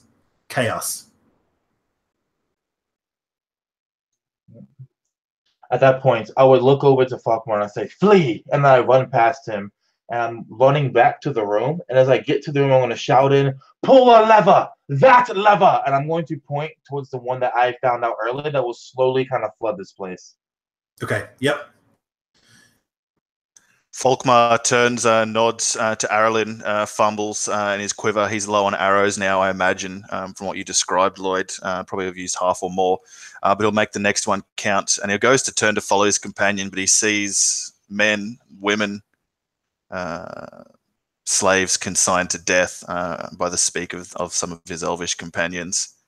He sees the Bjornings rising up and broken Arnorians rising up and thinks to himself, no, like, the realms of men are not broken, not yet. And he runs down the path, not up, following Aralyn, and he runs towards these people. He won't be able to stand to let them drown with these orcs. So you're running down towards them? Yep. And I'm like going to be the last to leave of that group if I think they can get away. Okay. Yep. So in the cistern room, who's going to pull the levers? Yeah, so basically what I'd like to do is, you said like one of the levers seems like it's going to drain downwards. There's another one that seems like it's going to bring like direct others down into this one. Yeah. If I'm understanding correctly, basically Edrihil's going to like pull the levers to like direct water into this cistern and then pull the one that's going to drain it, basically trying to get as many as he can figure out how to direct this one so they all will drain simultaneously kind of through this funnel. Okay. Yep, I understand. Good idea. You can have inspiration for that idea. And you like pull, and you can see like water like rushing into this cistern from various ones above, you reckon. But then like, because the bottom of this one is empty, it's just like going straight through and like down further. You would immediately see like water begin to rise in the little canal that's built into the slave area that you can see where the barge is. Slowly, but it is rising, and you would hear shouts of alarm from various orcs. We need to get out of here now. Even down in the pits, they'll still come up here. Falkmar I'll see the still flood. fight. Are you saying that we leave our men to die in the pits? Are you saying we all go down to die with him, with so much left to do? The hazel eyes of the Dunedain narrow for a second, and then he nods consent, and he turns with a flourish of his cloak, and he leaves the cistern room, and he begins to head up the path that will lead him further up the mountain, knowing that Falkmar is either doomed to die or doomed to save. So as the three of them start to make their way up this path, Cithra would see that Falkmar is absent, and she says, probably to your back, Ben. "Where's the other? Where's Falkmar?" You heard me, did you not? He's down there, fighting, killing the masters, rising the slaves. He does his part, and we do ours. So as we leave the cistern room, Edrihil is going to close the door and lock it back with the key that they snagged off of the orc before, and he's going to throw the key down into the water below, hoping that it gets flushed away and that it might slow access to the cistern room. Sure. Yep. So you guys begin your way up the Oh, mountain. wait a second, real quick. Is there any way that we could sabotage the ropes too, so that they can't undo the levers we've already done? Can we cut? Yeah, you could cut ropes or like cut into the machine itself. Oh. Yeah. If there's a way to do that, then I think we would. Maybe Cithra runs back into the room where the dead orcs are, grabs a couple of their orc spears and other weapons, and use those to kind of just jam into the workings of the levers. Yeah, for sure. You think it'll take quite a bit of work to get them out, and then to like fix the machinery inside as the water continues to just like roll down. Yeah, and then I'll lock the door after he does that, Yeah. so that it's more difficult for them to get in. So you head up the mountain, Folkmar. You are like, are you trying to go down where the rest of the orcs are, or are you trying to stay on this bridge and fire arrows? To where some of the no, I was doing that previous. I want to go down Yeah. to the Arnorians and Bjornings and dwarves, and like try and allow those who won't fight to flee. And I'll call out all the while, like trying to slash out at orcs. We're flooding the chambers. You will drown. You must fight or flee. Either way, do not stay in your chains. And like urge them to try and break them free with their pickaxes and such. Okay, yeah. So you run down there and you're like slashing at orcs. These are like runtier orcs. I guess you would call them goblins. Most of them here. Snaga would be the word that you would call them in their own tongue. But occasionally you'll see like an Uruk, like these much bigger, almost human-looking orcs by comparison. Like When I notice shouting. them getting closer and the water pouring in, that's when I'll start to call for those fighting to like retreat with some semblance of like structure up the path that I'd come down to here from, urging them that I know of like a secret way to get out at the lip of the moat. Yeah. So many of them in the confusion or like as their masters go and try and deal with you will like hack at their chains. Many of them will like use those chains and like swing them around and try and take down some of these snaga, these goblins, and will do so, like overrun them. There's not enough orcs here, not quickly enough. The orcs firmly thought these people were broken, but there is hope yet. And they, begin to follow you, many of them. While many of the dwarves seem to stay with the intent of killing as many orcs as they can. Many of the people will follow you, certainly. So you'll have like the most broken and the weakest like running towards you, while you'll have dwarves and Bjornings like fighting a rearguard action, basically. Your deaths will not be in vain. I'll call over the din and clamour to those who seem resolute to stand and die as a rear guard. And then I'll urge those people seeking salvation up the path, and I'll gesture over with a bloody sword the path that I'd come from the Archer's Ledge. Lead them up there. Yeah. I didn't anticipate the excellent move on Jeff's behalf of locking that door. So I guess there's this horror moment when I have like scores of people desperate, and I get up to this room and like try and open the door and call out in Elvish futilely as I see below the waters rising. I would, if I can, Lloyd, in retrospect, I probably would have tried to left like something small that Folkmar could see to know that we've left, like a small trail, right? Just to kind of go like up and following where I am, or at least the path that I went. Yeah. So there, you would come to like the door that leads to the cistern, but it is possible to like follow a different route around to where you first entered. Oh, yeah, I'll do that and lead the people to the room of the orcs who'd murdered themselves. Yes. And like then I'll point down that hallway and say, first right down there, continue upwards until it becomes muddy. You'll find a stone hauled over. Actually, I never closed that. No. So it's still open. So I'll say you'll find like an open door that leads out to the mouth of the moat. Run as fast as you can, and I'll describe the trees that they must look for, which will signal that they'll be in Thranduil's realm. They must head south away from this place at haste. I won't go with them, but I'll wait till like the last of them have rushed through. Yeah. And go ahead. I was gonna say, when you look at the ground, Folkmar, you see occasionally an elven leaf basically lying in the mud, clearly trampled on, and you know that to be the Dunedin's mark of follow this way to find him. Yeah, so I imagine one of these people looking desperately for an escort or guide as they go, but I'll tell them I must follow another path, and I'll look to one of these Dunedin leaves, and I'll turn after like there's like a lull, I imagine, of like people stop flooding through, and then I know that anyone else in there is drowned. So with a thought for the dead, I'll rush following this trail of fallen leaves. Nice. Yeah, you guys begin to make your way up further into the mountain. We're just going to take a quick break there and use a little girls' room. I'll be back in 5 minutes.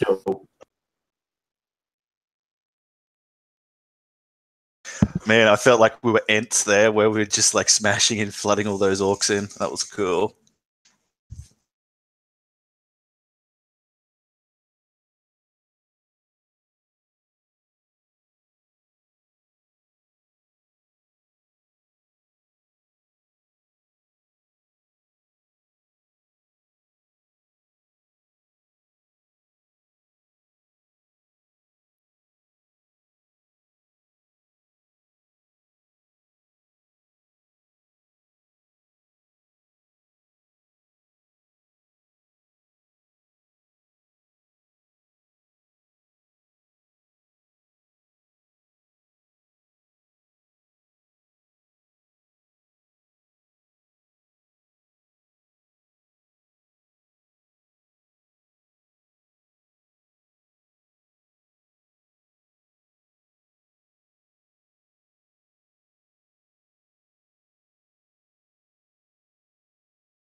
Okay, I'm back from break.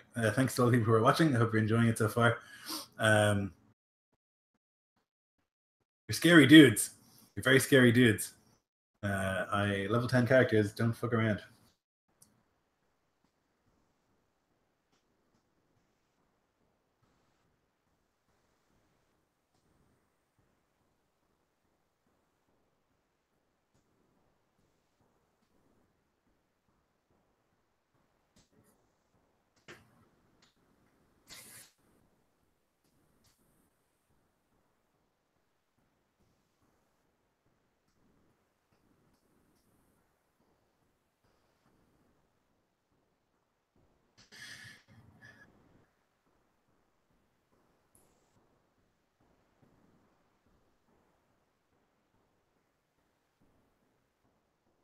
So that's a lot of objectives. Do you think you're going to do it?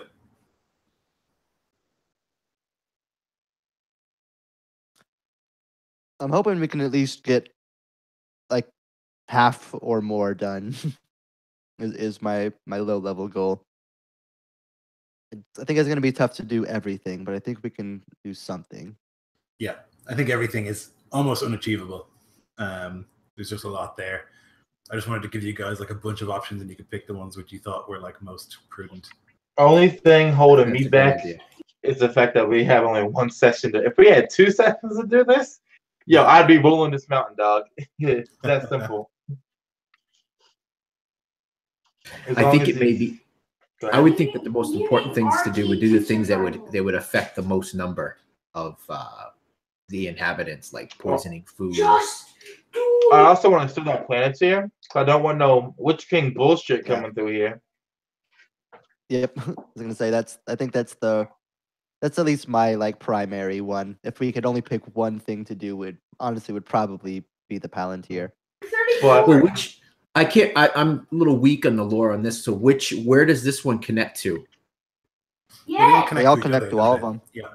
So if you have Yep. a Palantir, you can communicate with anyone else who has a Palantir. Yep. And the problem is, in the Lord of the Rings, anyway, that Sauron has a Palantir, has access to one. So he has access to all of them. So he can see through all of them. So if somebody like touches that Palantir, he knows what's going on there. You know, that's the real danger. That's why like Saruman has his covered and stuff. You know, in the films. Yeah, and why Aragorn will touch it like through a cloth, so that way Yeah. he doesn't get mind fucked by Sauron. Exactly. Yeah.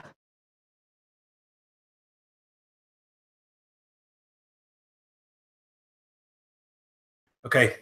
So with the sound of rushing water and like alarm bells being rang in the lower levels, you begin to make your way up this like steep incline, little shitty stairs carved into the rock occasionally, too small for your feet. Obviously ancient and worn smooth by millions and millions of steps. You make your way up, the air gets a little bit clearer, and you kind of come to like a plateau, and you can see that like this tunnel leads into a crossroads. Is like a tunnel to your left where you can hear running water, and then 3 other directions that you can go in. Basically, you're a junction.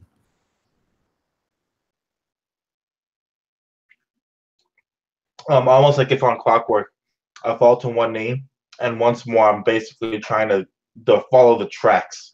So to figure out which track is basically the freshest, have the most dudes going down it, all that good stuff.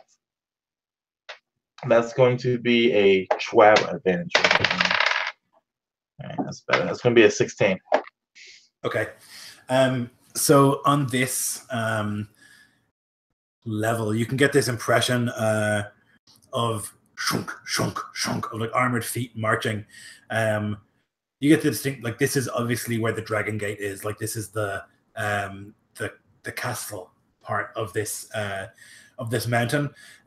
Military, heavy military. There's like drums being always drums. Boom, boom, boom, boom, boom, boom, boom. Keeping people moving in rhythm. Yeah, and just lots of iron-shod feet moving together. Closest to you, you can see that most of the steps move away from where you're coming, and you can follow them down a particular corridor, basically directly opposite if you're looking at the crossroads. And to the right is the Dragon Gate, and to the left is running water, correct? Yeah. I look to my compatriots and I say, if we go ahead, more orcs. If we go to the left, more water. If we go to the right, more orcs and sunlight. Which way?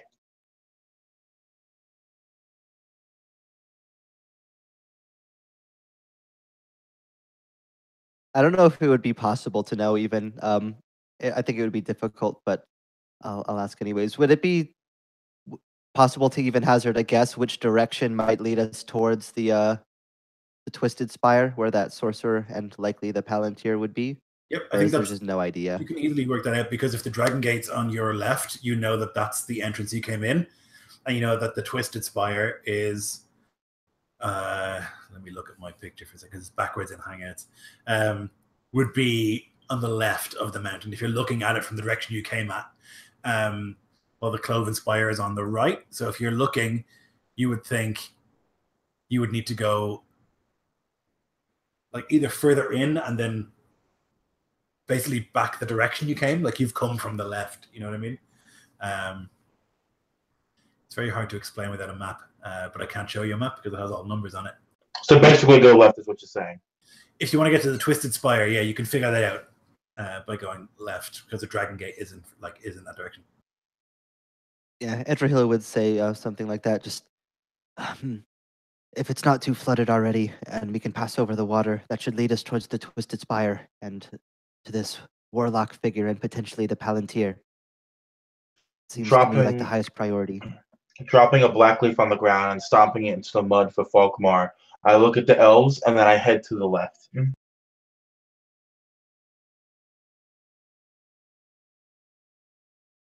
Yep, I'll follow. Okay, so you begin moving through this level, and there are much more orcs here, and more disciplined. You can tell that you won't find them sitting around eating here, just by the way the tunnels are much more clear. They're like square cut tunnels. Much more organized. You continue down some corridors, and you're staying to the shadows as best you can.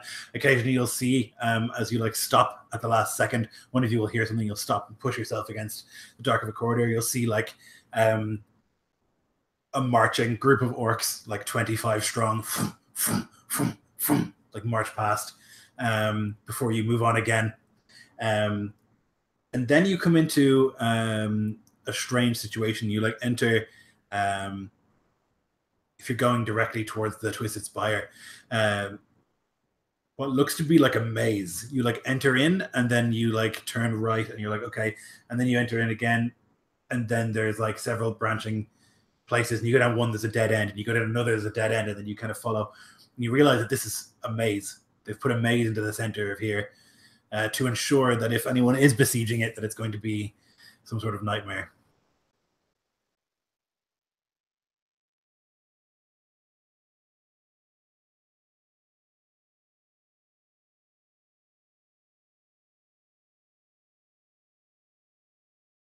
I imagine the footprints in the tracks here are very confused because they probably bring slaves or other assholes through here who get lost all the time, yeah?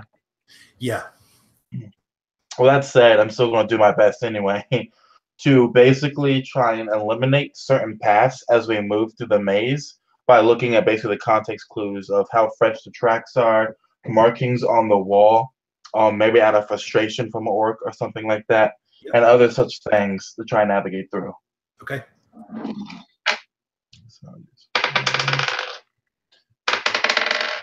All right, it's going to be 18. Okay. Yep. So you can follow these tracks. It seems that they go, generally speaking, to two places. You realize that one of these is leading to the center of the maze. The other is going around the outside. We can go through the center, or we can go through the outside. Pick a path. You would know that the outside obviously has more doors and more likely that orcs would like stumble upon you as you walk by them, because that's how you get in. But what's in the middle, you know, it's more confusing. I would share that.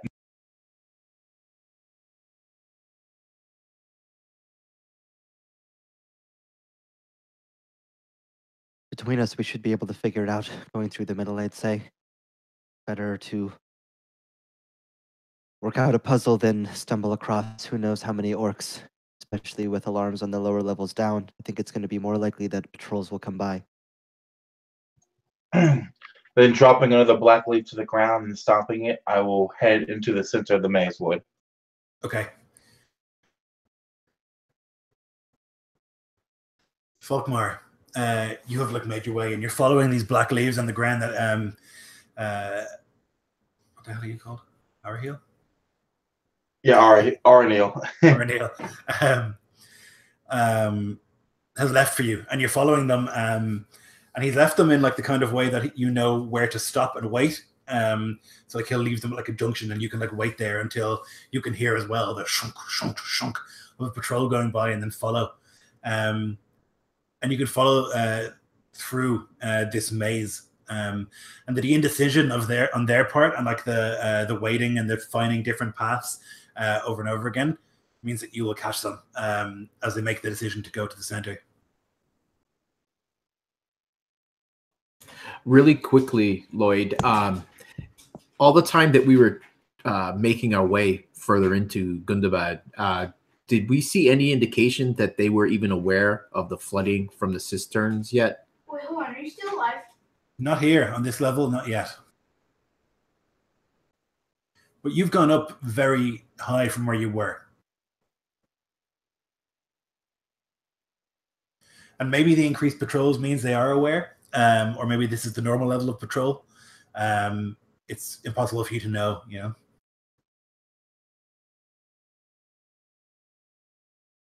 Does Falkmar say or do anything when he comes back up to the party? I think he'd like skulk up as loudly as his mail would allow underneath the din of like industry and drums, like a clutch of crushed leaves in his hand. He'll nod thankfully. A few got out, he says grimly. I imagine like as the clunk of like your boots like are coming towards him, Arneil turns around and he says to himself, "I know that clunk anywhere." And he kind of heads into the darkness till he finds you.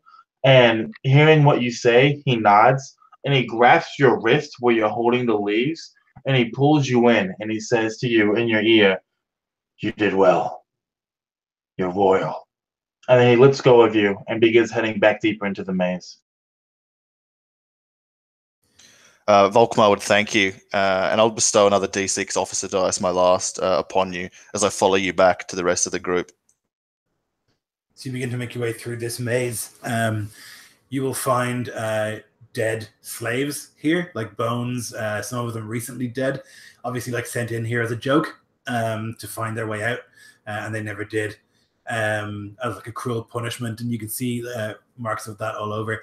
You'll also like occasionally you'll see orcs moving through the maze, either as patrols or maybe they're just trying to get somewhere, but they don't have a confused look on them most of the time. And you approach this center, and it'll open up into a very, very large room, maybe 100-foot square, right in the center. There's gold and silver and treasure lying in this room, all over the place. You can see coins and necklaces and bracelets and crowns piled. And it takes you a second to realize that there is something sitting on top of all that money and all that wealth. Scales, reptilian feet, a long neck, a long tail. They're none of the wings that you would have heard of when they spoke of the Terror Smaug or of Ancalagon the Black from Elder Days, but definitely a drake.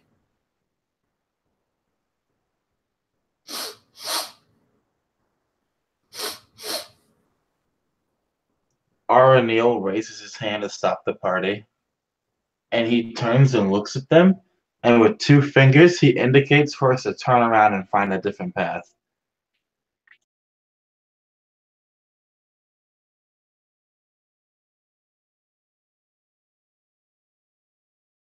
And he waits to see if anyone agrees with that, or if you guys just want to full-heartedly charge into the mouth of the beast.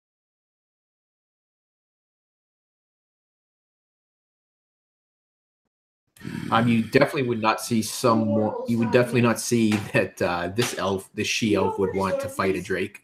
That's where your cookie crumbles. So early. Do I have visitors?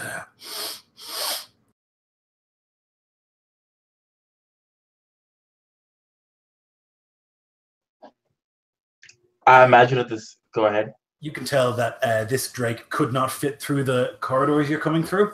It's obviously trapped here. Like they've brought it here and they've like fed it here, and now it's too big to leave.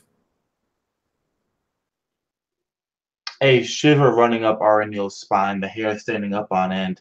He looks over his shoulder, and then he looks to Folkmar to see his reaction. I'm probably stunned looking at the wealth of Arnor and other realms like plundered here. The potential of it, the vastness of it, like it'd be mesmerizing almost, I think. And he'd just be like lost in an amaze inside his mind of what he could do with that coin and what it means for if it were not here, and that we could simply pass by killing this drake and then take its wealth. Yes, we could take its wealth too. Deprive the enemy of that. Seeing dragon sickness blossom in your eyes like weeds in a garden, Aranil grabs you by your collar and shakes you violently until you look at him. And he looks you dead in the eye and he says, "Look not at the crowns, look at the scales, you fool." Yeah, at that he'd kind of right himself after a second and nod thanks silently and go to turn, but that's probably when he hears the visitors. Wriggling morsels. Delivered unto me by my captors to keep me sated here in my prison.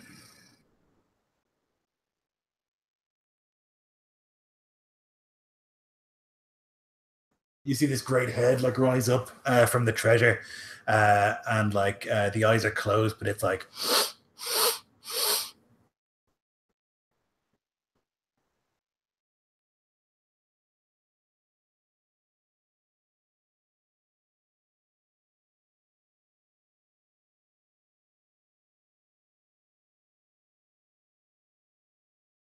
Do any of those crowns look familiar, Lloyd? history check, please, or lore. I'll use law. 18 all up, 17 on the die. Yeah, you would recognize you would recognize definitely some of the artifacts in this hoard. Not specifically because I don't have anything written down. If I look at the haft of my Dalish bow, I see no likeness of the crown of Geriad. No, definitely not Dalish. You would think that most of this stuff is Arnorian, or like of the people of the Dunedain, or Dwarven, are the main things that you think. You would think that the treasures of Dale are probably in Erebor. Then he'll turn and follow the elves.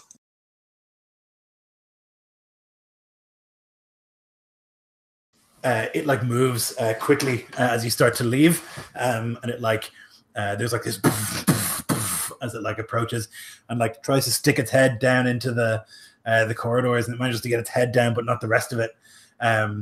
Wait, but you run.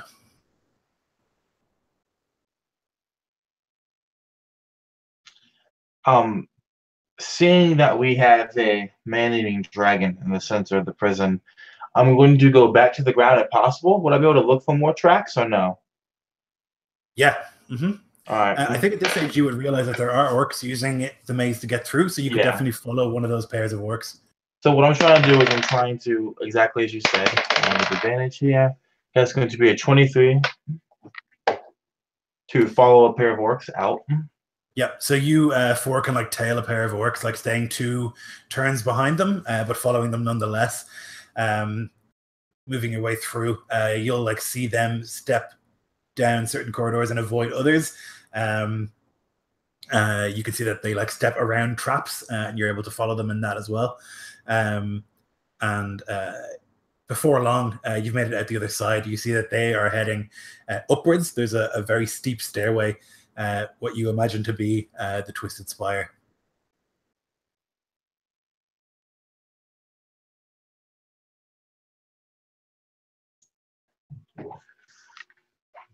At the top of this likely lies that warlock.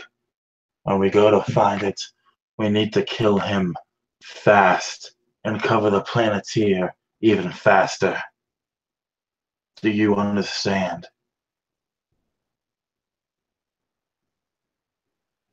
And once he gets nods from everyone, what I'm going to do, Lloyd, is since I can move full speed of stealth, I'm going to basically stealth my way up through the Trusted Spire, and I'm trying to, one, find out where the Warlock is, and two, just kind of like scope out what the Warlock room looks like to see if the Planeteers in there with him. Okay, so you make your way kind of up this stairway as quickly as you can into the Twisted Spire. The description that the dwarves had given you was that like the other towers, the Cloven and the Great, they had these like levels, while the Twisted Spire is almost like this web of different like caves and caverns that like all reside in various levels up and down, much more confusing and chaotic than the other towers. It's darker here as well. It's like there's been some sort of like considered effort to make this place darker and more menacing. It's a place of dark sorcery, and you can tell that immediately. Like the light sources change; they have a greenish tinge to them. The orcs that you do see here, many of them have had their eyes pulled out or like poked out, and they walk blindly through these tunnels. Though seemingly nonetheless no less sharp. They're not walking into anything like that. Some sort of fell sorcery among them. So as you first enter, up these stairs, you finally will come to a door, this like big, thick metal door. It looks like some sort of strange alloy, maybe even mithril, is what you think when you look at it. There are symbols kind of on relief of this man, this like swarthy man with a oiled beard and this beautiful crown. He like stands in black robes, a ring very visible on one of his hands, with a sword upside down. You can make me a lore to see who this is if you recognize. Gotcha. Oh, would it be Shadow Lore or just Lore? Shadow lore, sorry, yeah. That's gonna be a 15. Yeah, it's easy for you. You like understand these things. This is definitely a Corahil, the Black Sorcerer, second only to the Witch King in power, one of the 9. Oh, for fuck's sake! All right, stalking my way all the way back to the bottom of the Twisted Spire. I step out of the darkness to approach my party, and Aranil says, "At the top of this place, orcs with no eyes that can still see, and the Black Sorcerer himself, second to the Witch King in power and strength. That's the warlock that guards the Planeteer. If we fight him, that may be what kills us, as he is one of the 9.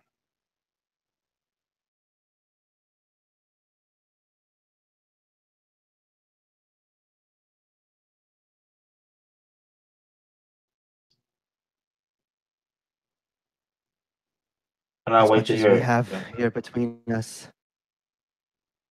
I don't know that we would have enough still with the 4 of us to do any damage to such a thing. Perhaps. The Palantir is important, but what can we do against such a creature? If we can distract him while one of us can take the Palantir and destroy it or cast it into the flooded chasms below, then it might be worth it. he would not have the hand of his master to guide him in this attack upon the realms. I agree. But if we do that and two of us die, then we need to make sure at least one person here is able to find the food source and spread that poison. So, if things turn black on us, you and I look to you, Lionel. Cyril? Cithril.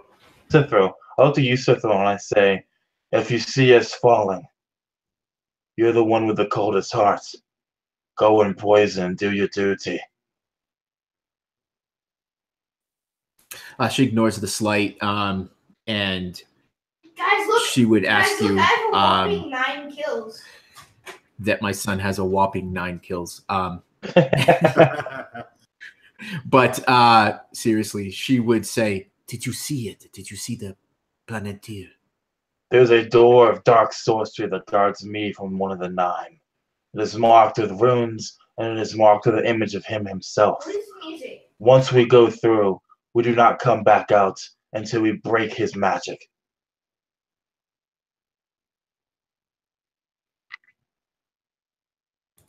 So, quick question, Lloyd: It's right would here, dude. Do you not would- see it? there be a chance that any of us would know of weaknesses that that one of the 9 would have? Kill the I mean, chupacabra with a knife. I know they're super powerful. Fire but- banishes shadow. Yeah. yeah, I was gonna say, You're next. but I know that they could be banished from their for a time, anyways. Yeah, they can't be killed. That's well known. That you can maybe make them go away for a little while, but they are ethereal and eternal. Like they cannot be destroyed unless the ring itself is. For their power comes from the Dark Lord. So, in terms of weaknesses, you think that this is like a superhuman, unbelievably powerful enemy. And this one particularly, the Black Sorcerer, is known for his magical ability, his ability to ensorcel and enchant. In terms of weaknesses, you would think that fire is what banishes shadow, but other than that, and how effective that might be against a core heal, you don't know.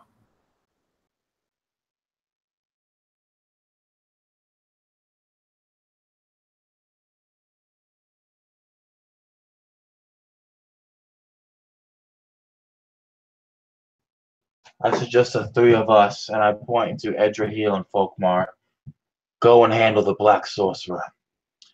Thranduil himself told us to take him on, so we take him on. And then you're silent. Go find the food, poison it, then find the black powder and burn it.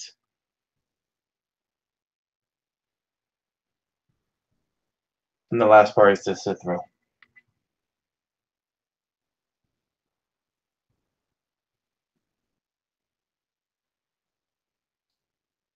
We go to die then. Well, let's make it a good death. Something that will lead the way for the elves to come.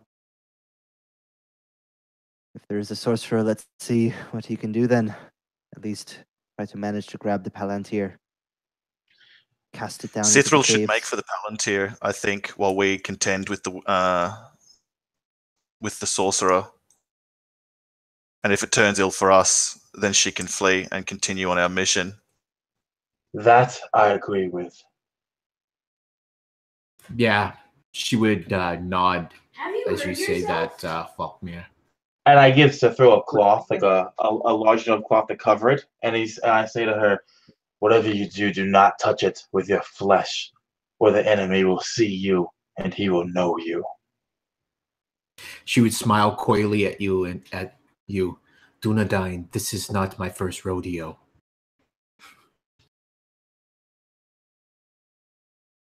He smiles at that.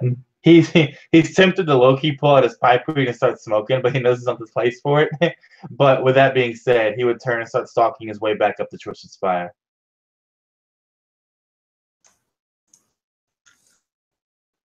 And so you set up these stairs and you come to the door. This great, like I described, this metallic door, maybe 12 feet tall. Yeah, and you can see this beautiful engraving of a Koraheel as a man, as a king.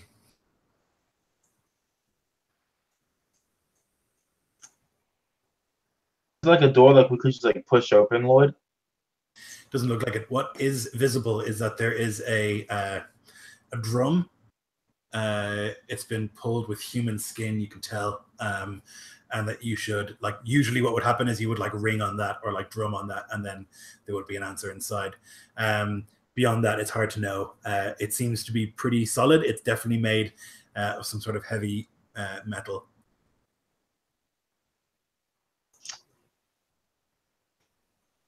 Unless someone else steps up to do it, I'm going to ring the drum then.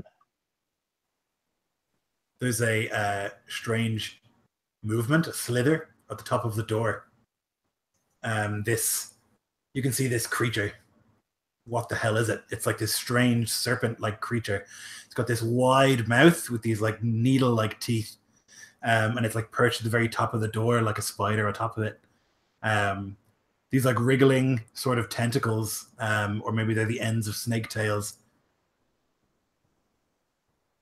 And it sits there for a second, and it like opens its mouth really, really wide, and speaks. What purpose do you come? To speak with the sorcerer.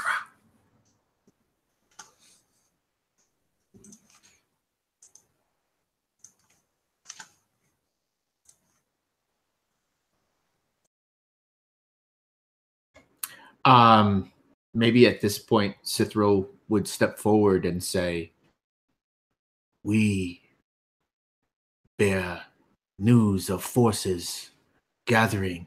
Is it east? It's east of here, correct? Okay. West. West of this. What is the sorcerer's name? The warlock? Is that what he's called? Sorcerer or warlock. I mean, this thing called him a sorcerer. Yeah. The sorcerer will need this information. What type of map is this? Is it Woodland? No. You come and await his pleasure.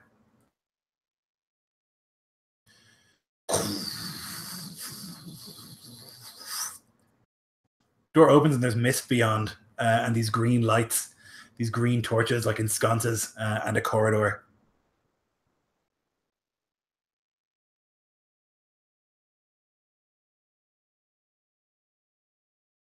I draw boys. yeah, I draw my longsword, equip my shield, and I just wade into the mist, fearless and scared out of my life at the same time somehow. Yep. Cithro Yep. would go as well.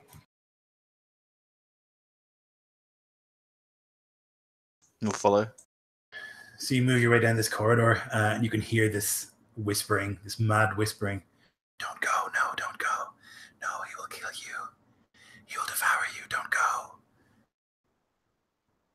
Treasures lie beyond. Ancient treasures. Don't go, don't go. He's more powerful, don't go. Glory awaits. As you move through the mist, and these torches lead you down this like long path until it opens up into a room. You can see it's maybe 100 feet wide, twice that long. It's lit with these massive green fire braziers, and there's 6 enormous sort of hexagonal basalt columns of black stone. And at the end, you can see, like, rising up out of the mist, a throne made of the same sort of black stone. And sitting on it, looking almost dead, is a black-robed figure.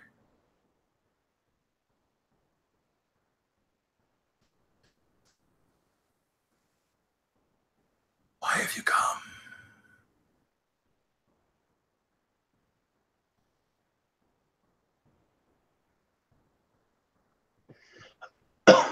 The man who is doomed to die and who hates the enemy more than both of the elves and the other man here steps forward. And as he does so, his cloak falls away, as does his hood.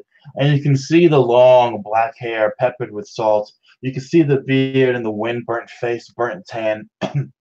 And you see this glowing, embroidered, beautiful armband and jeweled around his right arm.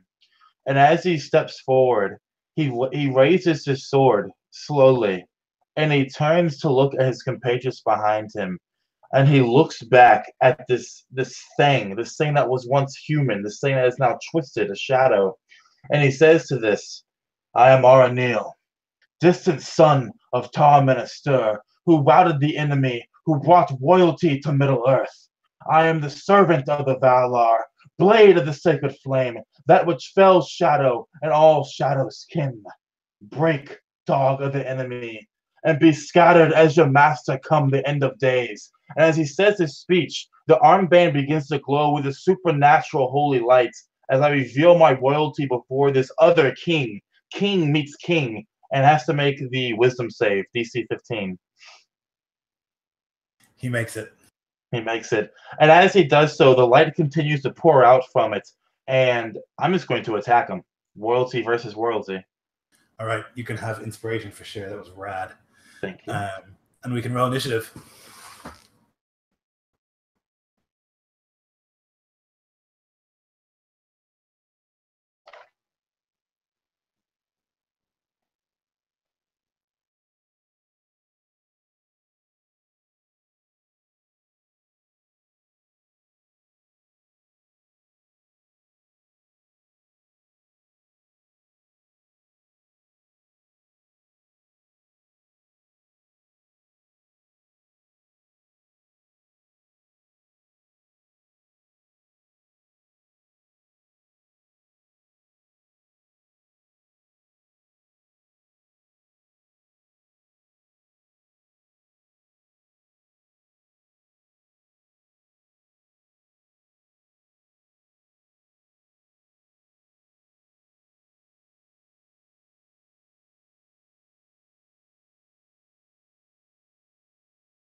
Has Lloyd died? Has he become so immersed that he too is a dead shadow DMing the game? I think he's getting initiative set up, but All right, guys, you keep this thing busy while I find the seeing stone. Oh, I got 2 points of inspiration. I'm about to do some finagle bullshit to this guy. We shall see. So you you make that statement, and you can see that there's there is no face, but you see the head turn ever so slightly, maybe in amusement, maybe in respect, grudging respect. It's hard to know. But there's like a, and then he vanishes and appears right before you, and slashes out with a sword. First one's going to be a 17. Misses. I have an AC 18. Okay, next is going to be a 24. Ah! That hits. Okay, and that one's going to be a 22. That's a scratch, yeah. Okay.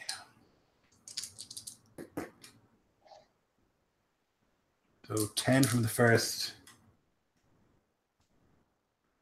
11 from the second. I'm going to need all of you to make a wisdom save, please. Alrighty. So I have a question, Lloyd. My character has 2 sources of advantage on wisdom saves against like shadow and corruption. So would that apply to this or no? Yeah, this is like a fear effect, and I feel like it's definitely the shadow, so I would say yes. So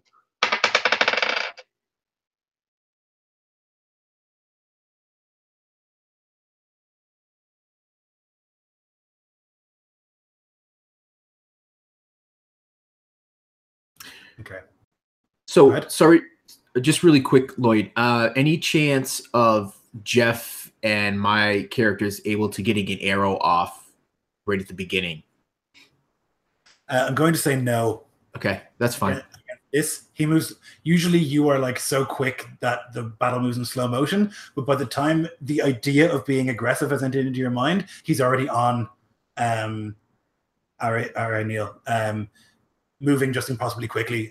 You can see this like smoke trail from where he was to where he is, but he's moved with such speed. I'm going to say against this enemy, it's not possible. That's perfectly fine. Makes total sense, actually. So he slashes at you twice. You've all managed to resist. You feel this like crushing terror, like in the base of your being, at what you're facing. This ancient evil, this thing that swore its allegiance to Sauron, that like has ancient secrets beyond even the understanding of the elf kings. This true evil power. Although you elves are able to staunch yourself, maybe you have seen terrible things in your life, maybe you are able to think of hope, and the royal line as well is able to maintain itself in the face of this terrible enemy. But for Folkmar, this is not a usual thing that you see. This is something else entirely. Orcs is one thing, but this is a base and horrifying fear. You are frightened. You can make a save at the end of each of your turns. Mm-hmm. That's going to be it for him for now. Edrahil. Yeah, Edrahil just immediately, like, he feels that pang of terror, but he fights back. He's been around for a long time. And even though the fear still grips at him, he's not to the point where it's going to affect him. He's going to pull out 2 arrows, and he just begins whispering in the ancient woodland elf tongue. Thranduil, all the elves and all forces beyond, grant me what's left of our fading power, that we might end this beast. Whispering elvish blessings onto his arrows, elvish magic taking hold of them. They glow with like a slight greenish, almost like a flame that seems to dance around them. And he's going to fire 2 quick shots at this thing and hope that it might affect it with the elvish magic. And that is going to be 2. Hang on. So go ahead. You have disadvantage to hit him until he is hit. So like a cloak of displacement. I see. Sorry, I should have mentioned that before you pre-rolled. All right. Well, then the first attack is a 30 to hit. That will do it. Oh, what? 2 18s. Excuse me? All right, and I'm also going to use my inspiration here and the elvish magic. So I'm going to get a lot of dice. That is going to be 37 damage as this elvish magic takes hold, guaranteeing a critical hit. With his knighthood blessing from Thranduil, giving him bonus damage as well. Nice. Okay. He's not affected by the critical roll tables because he has no physical body. Figured, yeah. But you do the extra damage. Okay. I'm very frightened of this sorcerer. Well, I still have a second attack. Will that still be at disadvantage since or is that dispelled? No, it's dispelled until the start of his next turn. Right, I feel like Lloyd shook his head like second attack. Yeah, like what? Yeah, this one is only a 19 to hit. That won't do it. So it sails true, but you see it just goes through like the mist that is part of this thing's cloak. It looks ethereal. It's not. It is. It's not. It's hard to tell. Sometimes it's real. Sometimes it's not. And it just sails right through. Right, and then, go ahead. Well, sorry, not quite done. I'm going to action surge. Yep, go as well. Make 2 more attacks. It's going to be a 24 and a 26 to hit. They both hit. All right. I'm going to just keep pumping hit dice. So 2 more hit dice to make both of them crits. At least get me some bonus damage, and that is going to be 12 piercing for the first one, and then 18 piercing for the second one. Jesus Christ. All right. Anything else? And then, as a bonus action, I'm going to whisper the blessings of Thranduil that I have been whispering again to our Dunedain to give him a d6 inspiration. And that will be all. That's quite a turn. Well played. Okay. Araniel. I imagine like both of these kings, right, are just having this ferocious sword play between them, where Aranil is realizing that he can't cut through this mist with just a basic steel sword, but this thing's foul Morgul blade is cutting through him right? And so he uses his shield to knock away the blade, and he raises his arm into the air. And as he does so, the armband flashes white again. I'm spending the point of inspiration to activate a magical effect of it, and you can tell me how many hit die it's going to cost. But what I'm trying to do is basically fill the room with this burning, fierce, holy white light, straight from the royalty power of the Numenor Kings itself, and I'm hoping this light will dampen or weaken the effects of the Nazgul. Okay. I like it thematically. Sort of like an Ishtari sort of bright white light. Yeah. I will say that for 3 hit dice, you can do that, and it will diminish the effect of his displacement. Perfect. I love it. All right. That would be the rest of my turn is taking the dodge action as I raise the shield up, and this light's pretty much just bathing over the entire field. Yeah, there's this awful piercing scream that comes when the light comes. This, like, I'm not going to be able to do it because I'm not a Nazgul, but you know what the scream I'm talking about is. This awful, like... A fucking high-pitched metal scream, yeah. Yeah, it's awful and, like, deafening, and you have to, like... There we go, yeah. And you have to, like, try and press your hands to your ears to try and avoid and bleeding. I imagine as it's screaming, I'm screaming back at it, "Be gone, shadow! Be gone by the light!" Exactly, yeah. It recoils for a second. And Folkmar, it's your turn. I'm going to clutch my blade with both shaking hands and rush into the fray, screaming in fear and futile defiance at the horror before me. I'll swing my first attack with disadvantage. I got a crit for that first one. Still going to be a 22 to hit with disadvantage for the first strike. 22 doesn't do it. Damn. I'm going to draw out my torch, light it, seeing that my blade is useless, and strike out for my second attack with the torch instead. It misses, it disappears and weaves about, the flame veering from it. Bonus action for my offhand attack with the torch again. It's going to be a 27. Oh, it's a disadvantage. It would have been a crit, but 27 to hit. Yep. Okay, so I hit it with the torch. I'm going to burn my inspiration to do a night strike and add an extra 3d6 to it.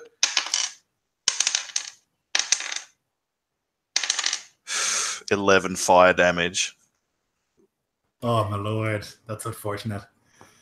Nonetheless, it does seem to hate that. It, like, as the fire hits it, like, you can see, like, that the arm you hit it in just up in flame, and the scream again as it, like, shakes the arm to try and put out the fire. I'm going to try and fight against my fear. I'm going to use my action surge to ready an action to attack the Nazgul if I can fight against the fear that's gripping me. So I'm going to make my save at the end of my turn, and I waste my action surge because I got a natural 1. I'm terrified now as it's like this horror is flaming before me and screaming almost deafeningly, and all hope is nearly lost. That's it for me. Okay. The sorcerer, the screams get louder and louder. I need each of you to make a Constitution save.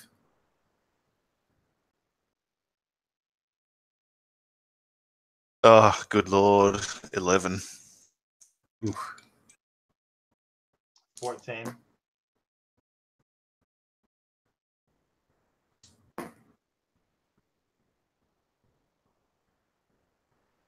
Okay, so you'll all take 16 psychic damage from this scream.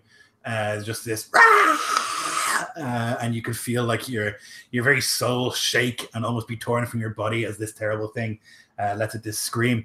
It turns its visage and looks for a second at you, Edrahil. You can, like, see these burning eyes for a moment, even though they're not really there, and you can, like, feel this gaze of just hate and ancient shadow. And I will need you to make me an intelligence saving throw, please.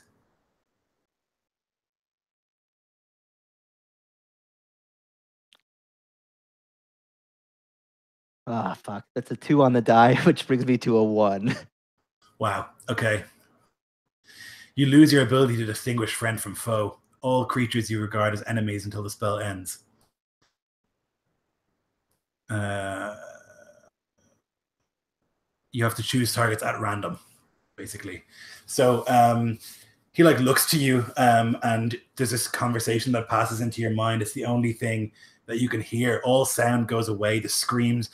You can see for a moment. You can see Aranil's mouth moving as he's like shouting and fighting, and you should be hearing ching ching ching, but all you hear is, "Listen, you are alone. You are all alone. Your elf king will wither. Your companions will die. You are alone." And you cannot distinguish friend from foe. That's going to be it for his turn. Sithril. All right. So Sithril's very perceptive. Does she see anything that looks like this this sending stone of legend sitting upon anything near the throne? Go ahead and give me a perception, please. Okay.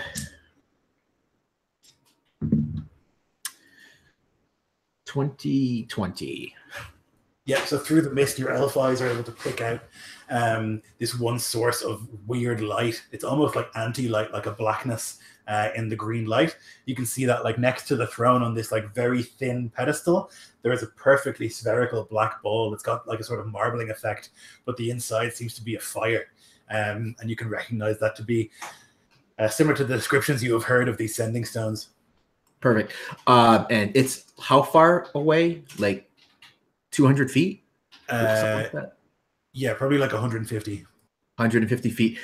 So she is going to dash 60 feet, and she's going to use her bonus action to, I think it's called cunning action, to run another 30 feet. So she's going to run 90 feet. Nice. Yep. So you begin to move at elven speed. Your feet padding on the black basalt floor as you make your way towards this thing, this Palantir. Okay. Akorahil will take some fire as he starts his turn. He's on fire. He's going to lash out at you, Aranil, with a flurry of sword strikes. Okay, that's a 21.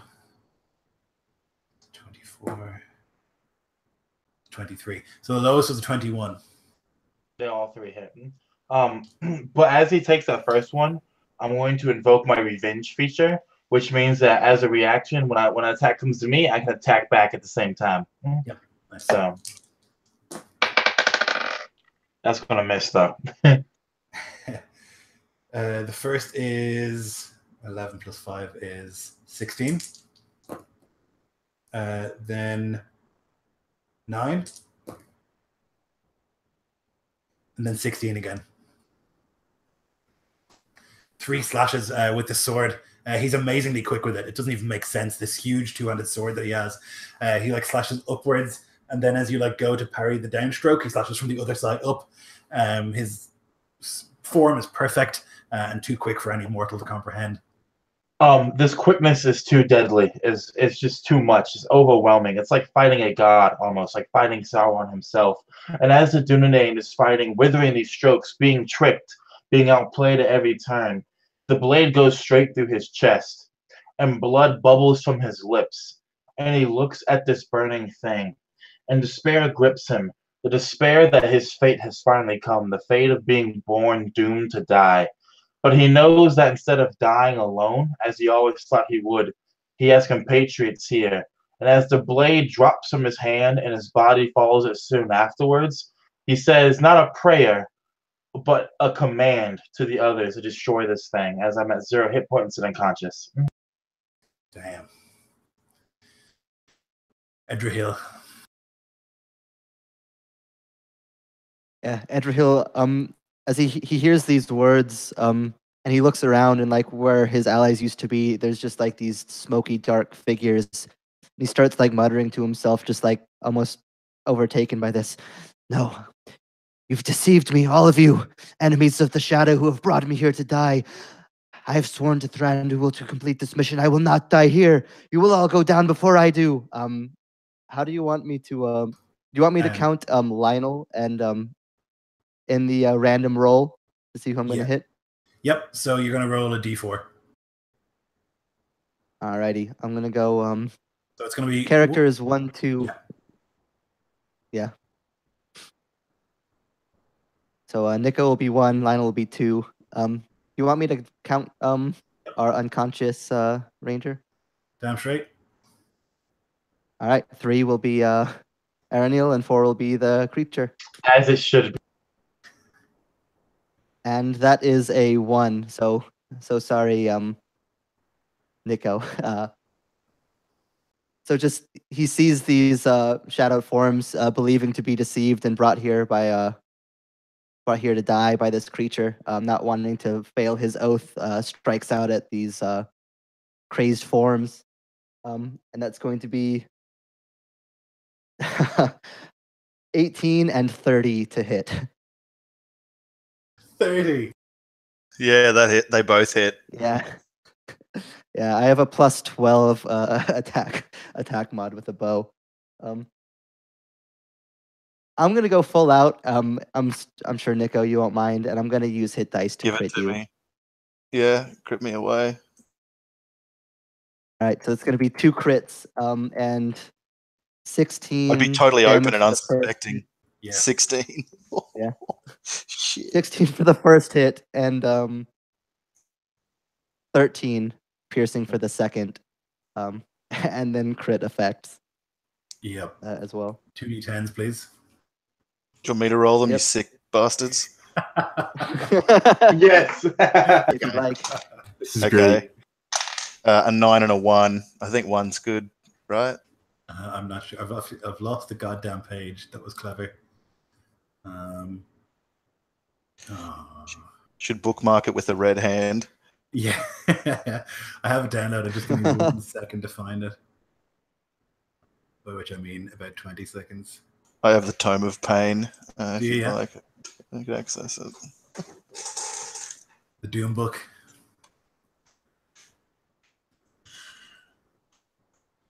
What sort of... which table are you looking for? I actually found it. So the first one. So you Okay, got a cool. 1 and a 9. 9 first and then a 1. So 9 is adrenaline surge. Thank you. That's excellent. So you like the first hit hits you, and you'll regain 1 hit point each round for 1 minute, and then gain 3 levels of exhaustion. And then the other one was a 1. Yeah. Oh boy, that's a major. So I need another. That's piercing to the back. Minor. Major. So I'll need a d20, please. Okay. A natural 1. Oh my god. Fucking hell. Okay, so the arrow sails through the air. Amazing target, and just right into the back of the hollow of the knee and comes out the other side, smashing through the kneecap. You immediately fall. You've basically lost a leg. Your speed is halved.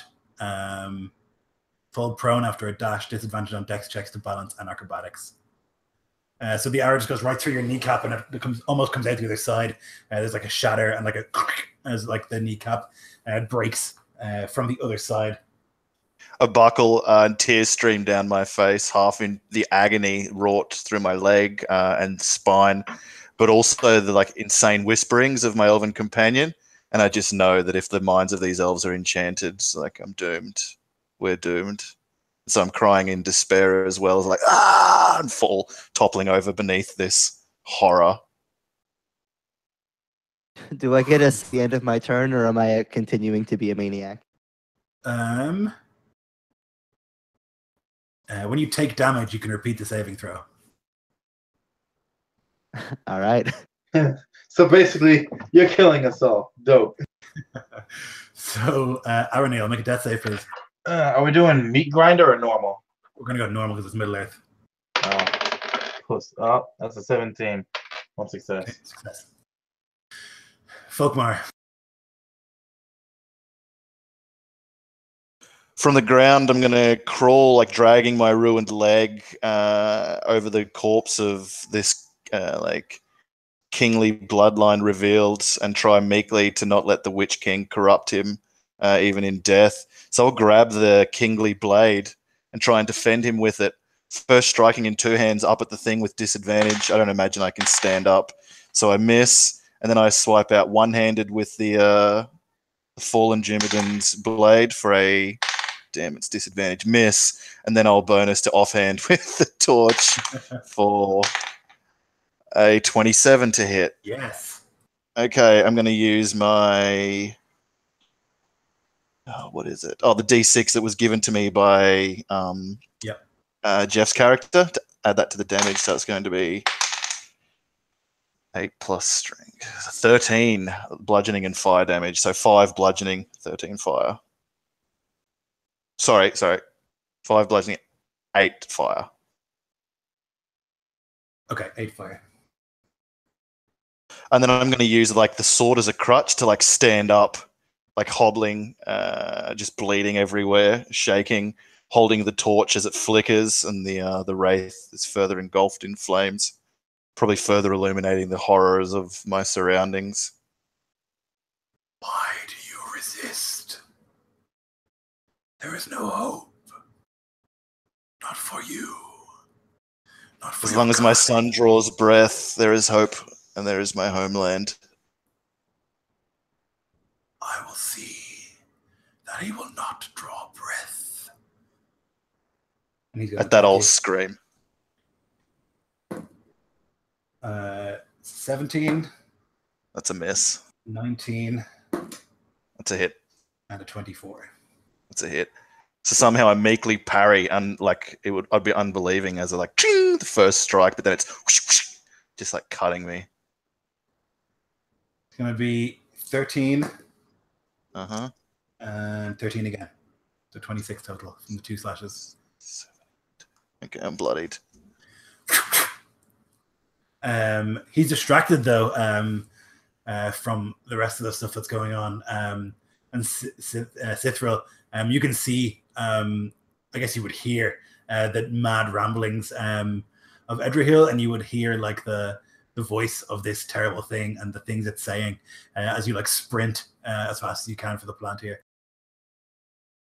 Yeah. So she's going to use her cunning action to dash the remaining, I believe, 60 feet to this thing, and she's going to throw the cloth that Aranil had given her over it, and just kind of just like in the movies, and she's going to scoop it, and she's going to try to roll and hide quickly behind that.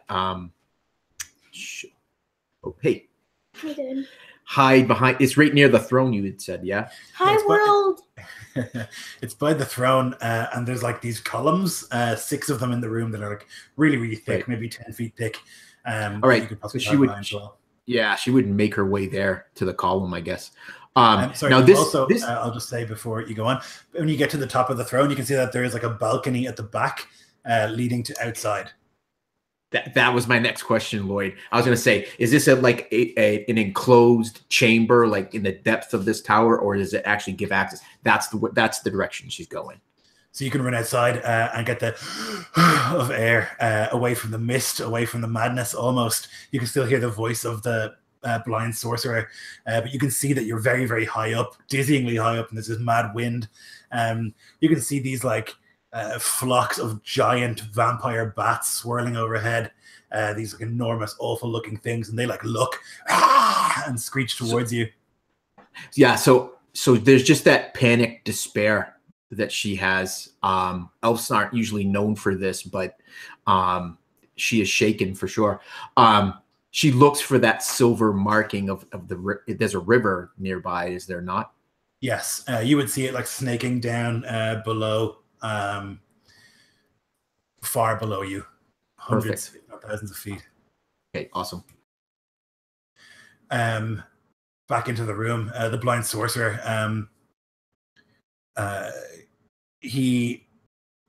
When the Palantir is touched, I guess you would see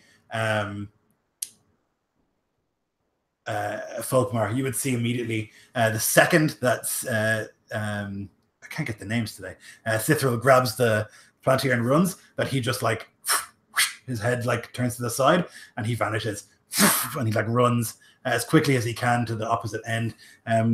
He basically teleports wherever the fuck he pleases, and he will appear on the balcony with you, next to you. And you would see like one of his hands like go onto the banister of the balcony and like grip the stone, and like crunch it. And he would look to you, hand it over, she elf. And I'll need you to make a wisdom save, please.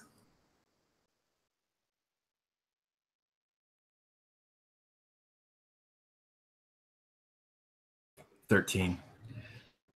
So you feel a compulsion to obey. Your body almost like betraying you as your hand like moves, and you're trying desperately, like your arm is shaking as like your spirit in your body is like battling against like the power of the command as you like hold it out in front of him, and he like reaches out and like wraps his mailed hand around yours and like begins to crush your little hand in his.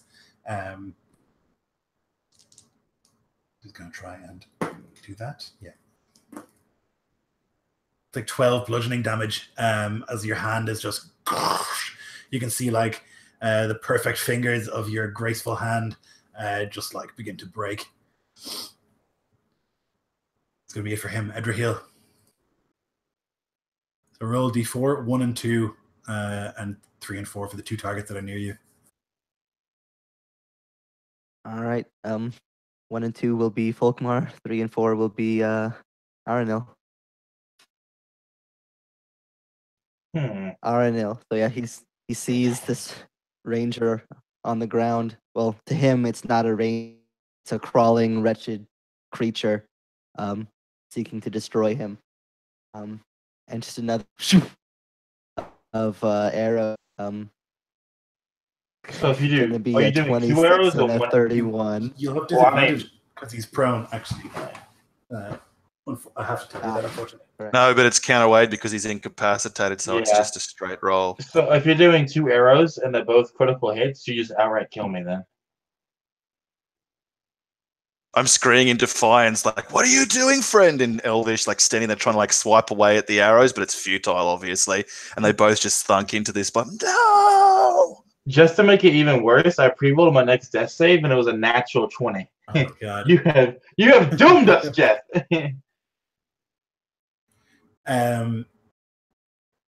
So I would let Folkmar take them if he wants to. If he wants to jump, he was standing over protectively anyway. So if you want to do that, you can. I think he would have taken an arrow for the Dunedain before he knew of his heritage revealed. So now even more so compelled. It's just, I imagine it would be like imbued this like feudal sense of loyalty to like throw yourself before like figures such as this. So I'm happy to take one or both if you'll let me. Yeah, I would say both. I mean, if you're going to stand in the way, you're standing in the way. All right. Well, they're both gonna hit 26 and 31. So Damage. Fuck. Is that That's the damage? Oh, right. Okay. that's to hit. That's to hit. They both miss any like unimportant organs and only hit the important ones. All right, and it's going to be 14 per arrow of damage, so 28 total. I'm pierced through by so many arrows. One through the back of my knee, one through my belly, and the other through my chest. I still stand somehow, just like staggering. Open my mouth to speak, but I can only speak blood. You'll also need to roll the effect. Were they quit? I think, yeah. I think they were. Okay, so 9 and 6. Oh, sorry, 9 and 9. Okay, just 1 sec. Oh, I think that's adrenaline again. 2 adrenaline surges. So you're regaining 3 hit points per round, but you will gain 9 levels of exhaustion after a minute. Okay, so I'm still pretty bad. So you've got 9 turns until you explode. I don't think it's a bit less than that. So you're like standing protectively over Aranil's body, and you can see like the madness of Edrahil, and he just like casually like lurks at Boromir, just like pulls the arrow. He's not that far from you, and just like unleashes two of them right at you. A very conscious decision. Aranil. The camera, I imagine, focuses on one of the arrows coming through the back of Folkmar, and it zooms in on a drop of blood, and it follows that drop of blood to Aranil's face. And as it lands, his eyes flutter open, barely at first, and he takes the first breath that he's taken in the last minute or so from the wounds that he suffered. And he coughs up, and more blood comes out. Now, my question is, Lloyd, it's not an action to use a death saving throw, so can I still use my action for my wondrous artifact, or no? Yes, it's Middle Earth, so yes. So his eyes open up, and he puts his hands on the ground and shoves his body to standing. And as he does so, imagine Galadriel. Galadriel. Wow, I butchered that name. Galadriel, but instead of turning ugly and horrifying, imagine she turned more beautiful, more queenly, more powerful. And that's how, right now, Aranil looks, as the full bloodline inside of him awakens with this wondrous artifact. And his cape is blowing like a cloak, and it looks like he has a crown on his head, even though there isn't one. And the light is pouring out of his arm. And he looks around, and he looks, and he sees the shadow of the Nazgul in the distance. And he holds up his hand. And I like to burn my last point of inspiration, and if possible, we'll use all 7 hit die to just blow the fuck out of this thing. I like it. So you'll blow both Sinrith and the sorcerer off the balcony into the plummeting abyss. Dope.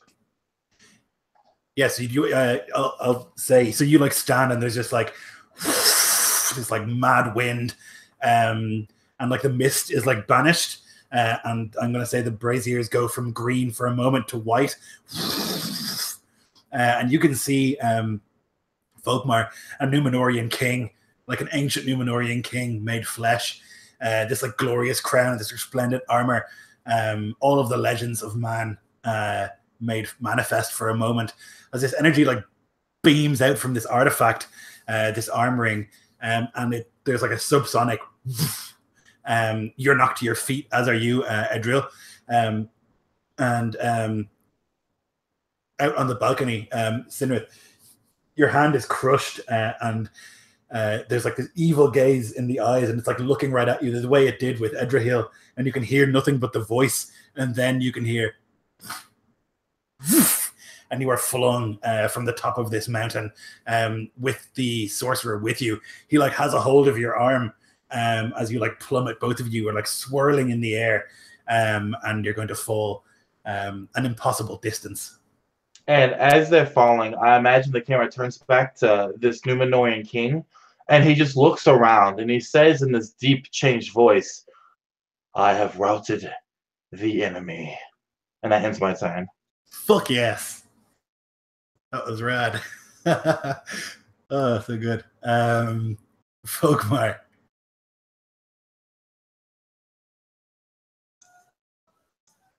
I'm going to turn to see Edrahil. Does he still look ensorcelled? Is he aiming his bow at me?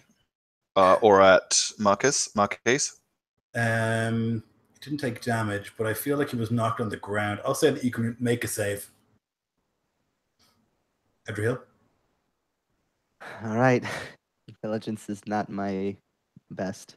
Oh god, that's a 3 on the die, which is just a 2, even worse. Right. So yeah, he's been knocked, and now you can like hear him muttering like, "The power of enemies, they're all against me."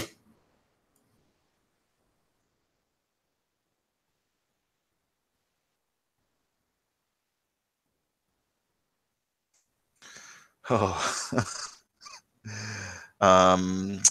Hobbling.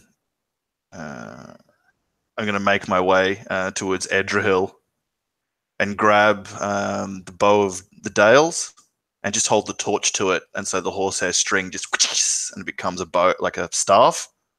And with 2 hands reaching up, I'm going to try and clatter him about the head and knock some sense into him. That is the coolest way I've ever seen an archer be disabled. It's fucking amazing. Am I still frightened? And did a 14 from my end of my last turn save from it? I assume The not. source of your fear is no longer visible, so you're not frightened because you can't see him. Okay. So it's going to And be 18 I'm on the prone die. right now. Okay. Prone, so you'll have advantage. Yeah, so it's going to be about 58 to hit. Yeah, I'm at 17 AC, so that'll 12. do it. 12 bludgeoning. Does that give a save, or does that just stop the ensorcelment? It gives a save every time he takes damage. Ooh, 17, please. That does it. So there's just this like thunk, and you would see like his eyes glaze over for a second when they open. When your eyes open, Edrihill, you don't hear the voices anymore of the sorcerer, and you can see what you've wrought. I'll say quickly, like, Fred. I imagine like he looks up and he sees Folkmar, and he sees just all these arrows, and like for a moment like he looks around to see like what orcs have shot him, and then he sees that these are elven arrows, wood elf arrows, and he just like looks down at his own hands, just oh, what have I done? He Who is just the like looks warlock? up at you like Not in you. horror. Worry not, now's not the time. To your feet, we must go.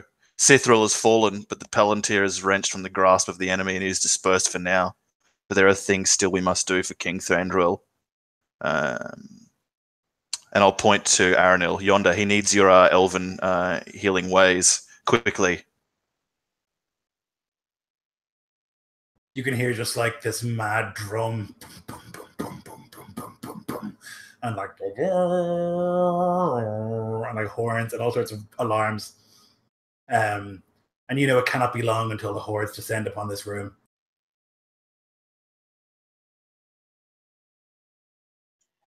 Aranil looks to you two, and he's breaking the arrows, right? So that it's just sticking out of him, and he drops them to the ground. And he takes off the armband and he hands it to the elf Edrihill, and he says, "Go, light a match to the powder. Here is where I am doomed to die, as is my fate."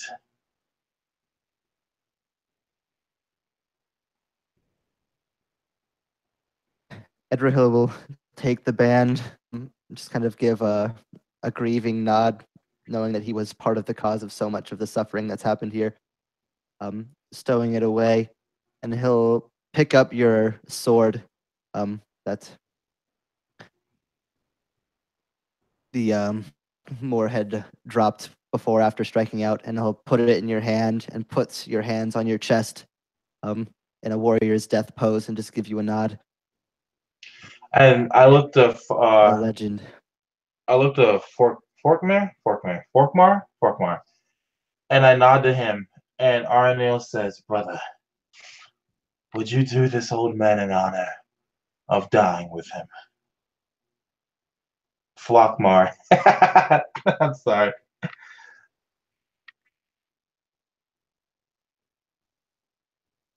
My knee is ruined. I cannot run, even if honor would let me. I'll stand. We shall hold off the hordes. Go to the towers. Do what damage you can. And he'll hand his sword back to the rightful bearer and draw his own. So Edrihill, you like go ahead.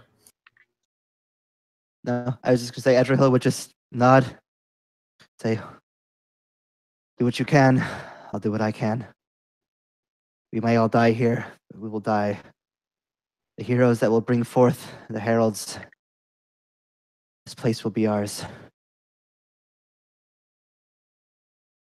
So you begin your journey. You like run out of this dark room through the misty corridors, back down that staircase. You're trying to find guard rooms and places that you can find weapons, and you're moving past all these patrols of orcs, and you can see them all running up. You see 20, 50, 100, 200 moving up there in these mad swarms. You can see enormous, like Olag High with them, like arrayed for war, these massive horned helmets and these huge hammers moving through the corridors and like up towards that room. And you make your way to like some of the weapon rooms. You can like fray the ropes and various catapults and set fire to things along the way.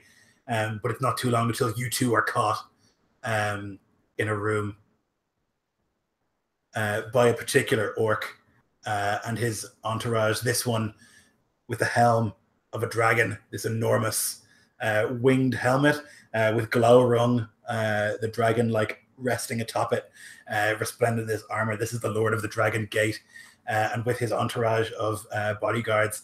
You fight valiantly, but there's no way that any one elf even could defeat such a horde.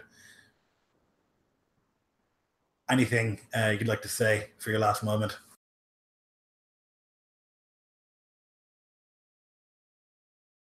Yeah, Edrahil, as these just hordes and hordes of people coming, he would try mechanically to use his last hit dice to critically wound this leader orc, 2 arrows, but it's not too long before the hordes just amass over him. There's nothing he can do. I'll just say, the Elven King, I swore, followed his orders. May the Realm succeed this battle, make their way over the seas to the lands beyond. My place is the herald of victory to come against the shadow. I've done what I can. My oath, I will consider fulfilled. At least I pray that it is. Before it just hordes surround him. Yeah, you're like firing arrows, and you'll get that crit off against the Dragon Lord. We'll roll that in a second. And then you like reach back and there are no more arrows and there are so many more orcs. And you like use the bow to like smack those that you can. But eventually you are overrun. If you want to go ahead and roll me a d10, we'll see what happens to this dragon guy. And that'll hang on. Oh god, 10. Okay, excellent. That's good news. And a 9 on the second d10, if you need it. okay.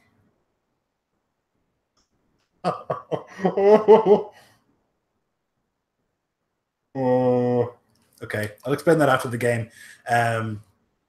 He falls to one knee while the hordes rush past him. It's the last thing you see. He like looks up and there's a glow in his eyes before you're overrun. Upstairs in the tower, Aranil and Folkmar. You're standing or sitting or lying, probably. Maybe Folkmar is trying to stand, and you can hear the orcs approaching,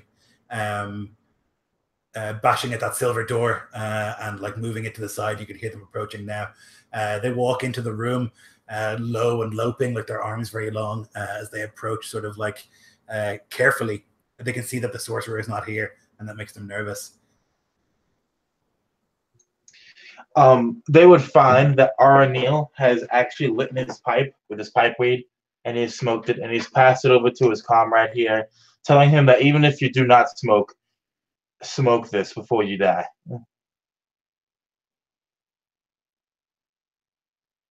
Can't refuse a kingly gift.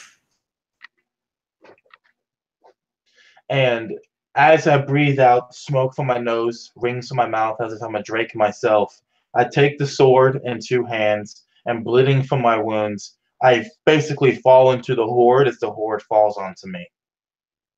I have 1 hit point, so needless to say, I am dead. And Folkmar? I have 5 hit points, and I can't run, and can't do much more than try and just die well. Yeah.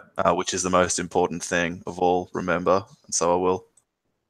The 2 of you with swords raised run into this horde of orcs, cut down 1, 2, 3, but for every 3 you cut down, there's another 20, and quickly you overrun until nothing is left. Sinrith, you're falling. And the robes of the sorcerer billow insanely. His sword is spinning next to you in the air, and he still has a hold of you. And his gaze is burning into you. This will not be the end for me, but for you, it will.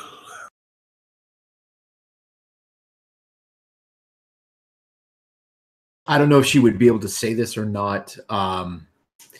but she would just say, she would steel herself against the despair she feels, and she would say, my spirit will live on. And because she believes, like many elves do, that when their body dies here in Middle Earth, their spirit travels to Valinor, where they are reborn. So he has the we still have the stone, right? As we're falling. Yep. Yeah, that's perfect. She was gonna jump from the balcony anyways. He just made the job easier.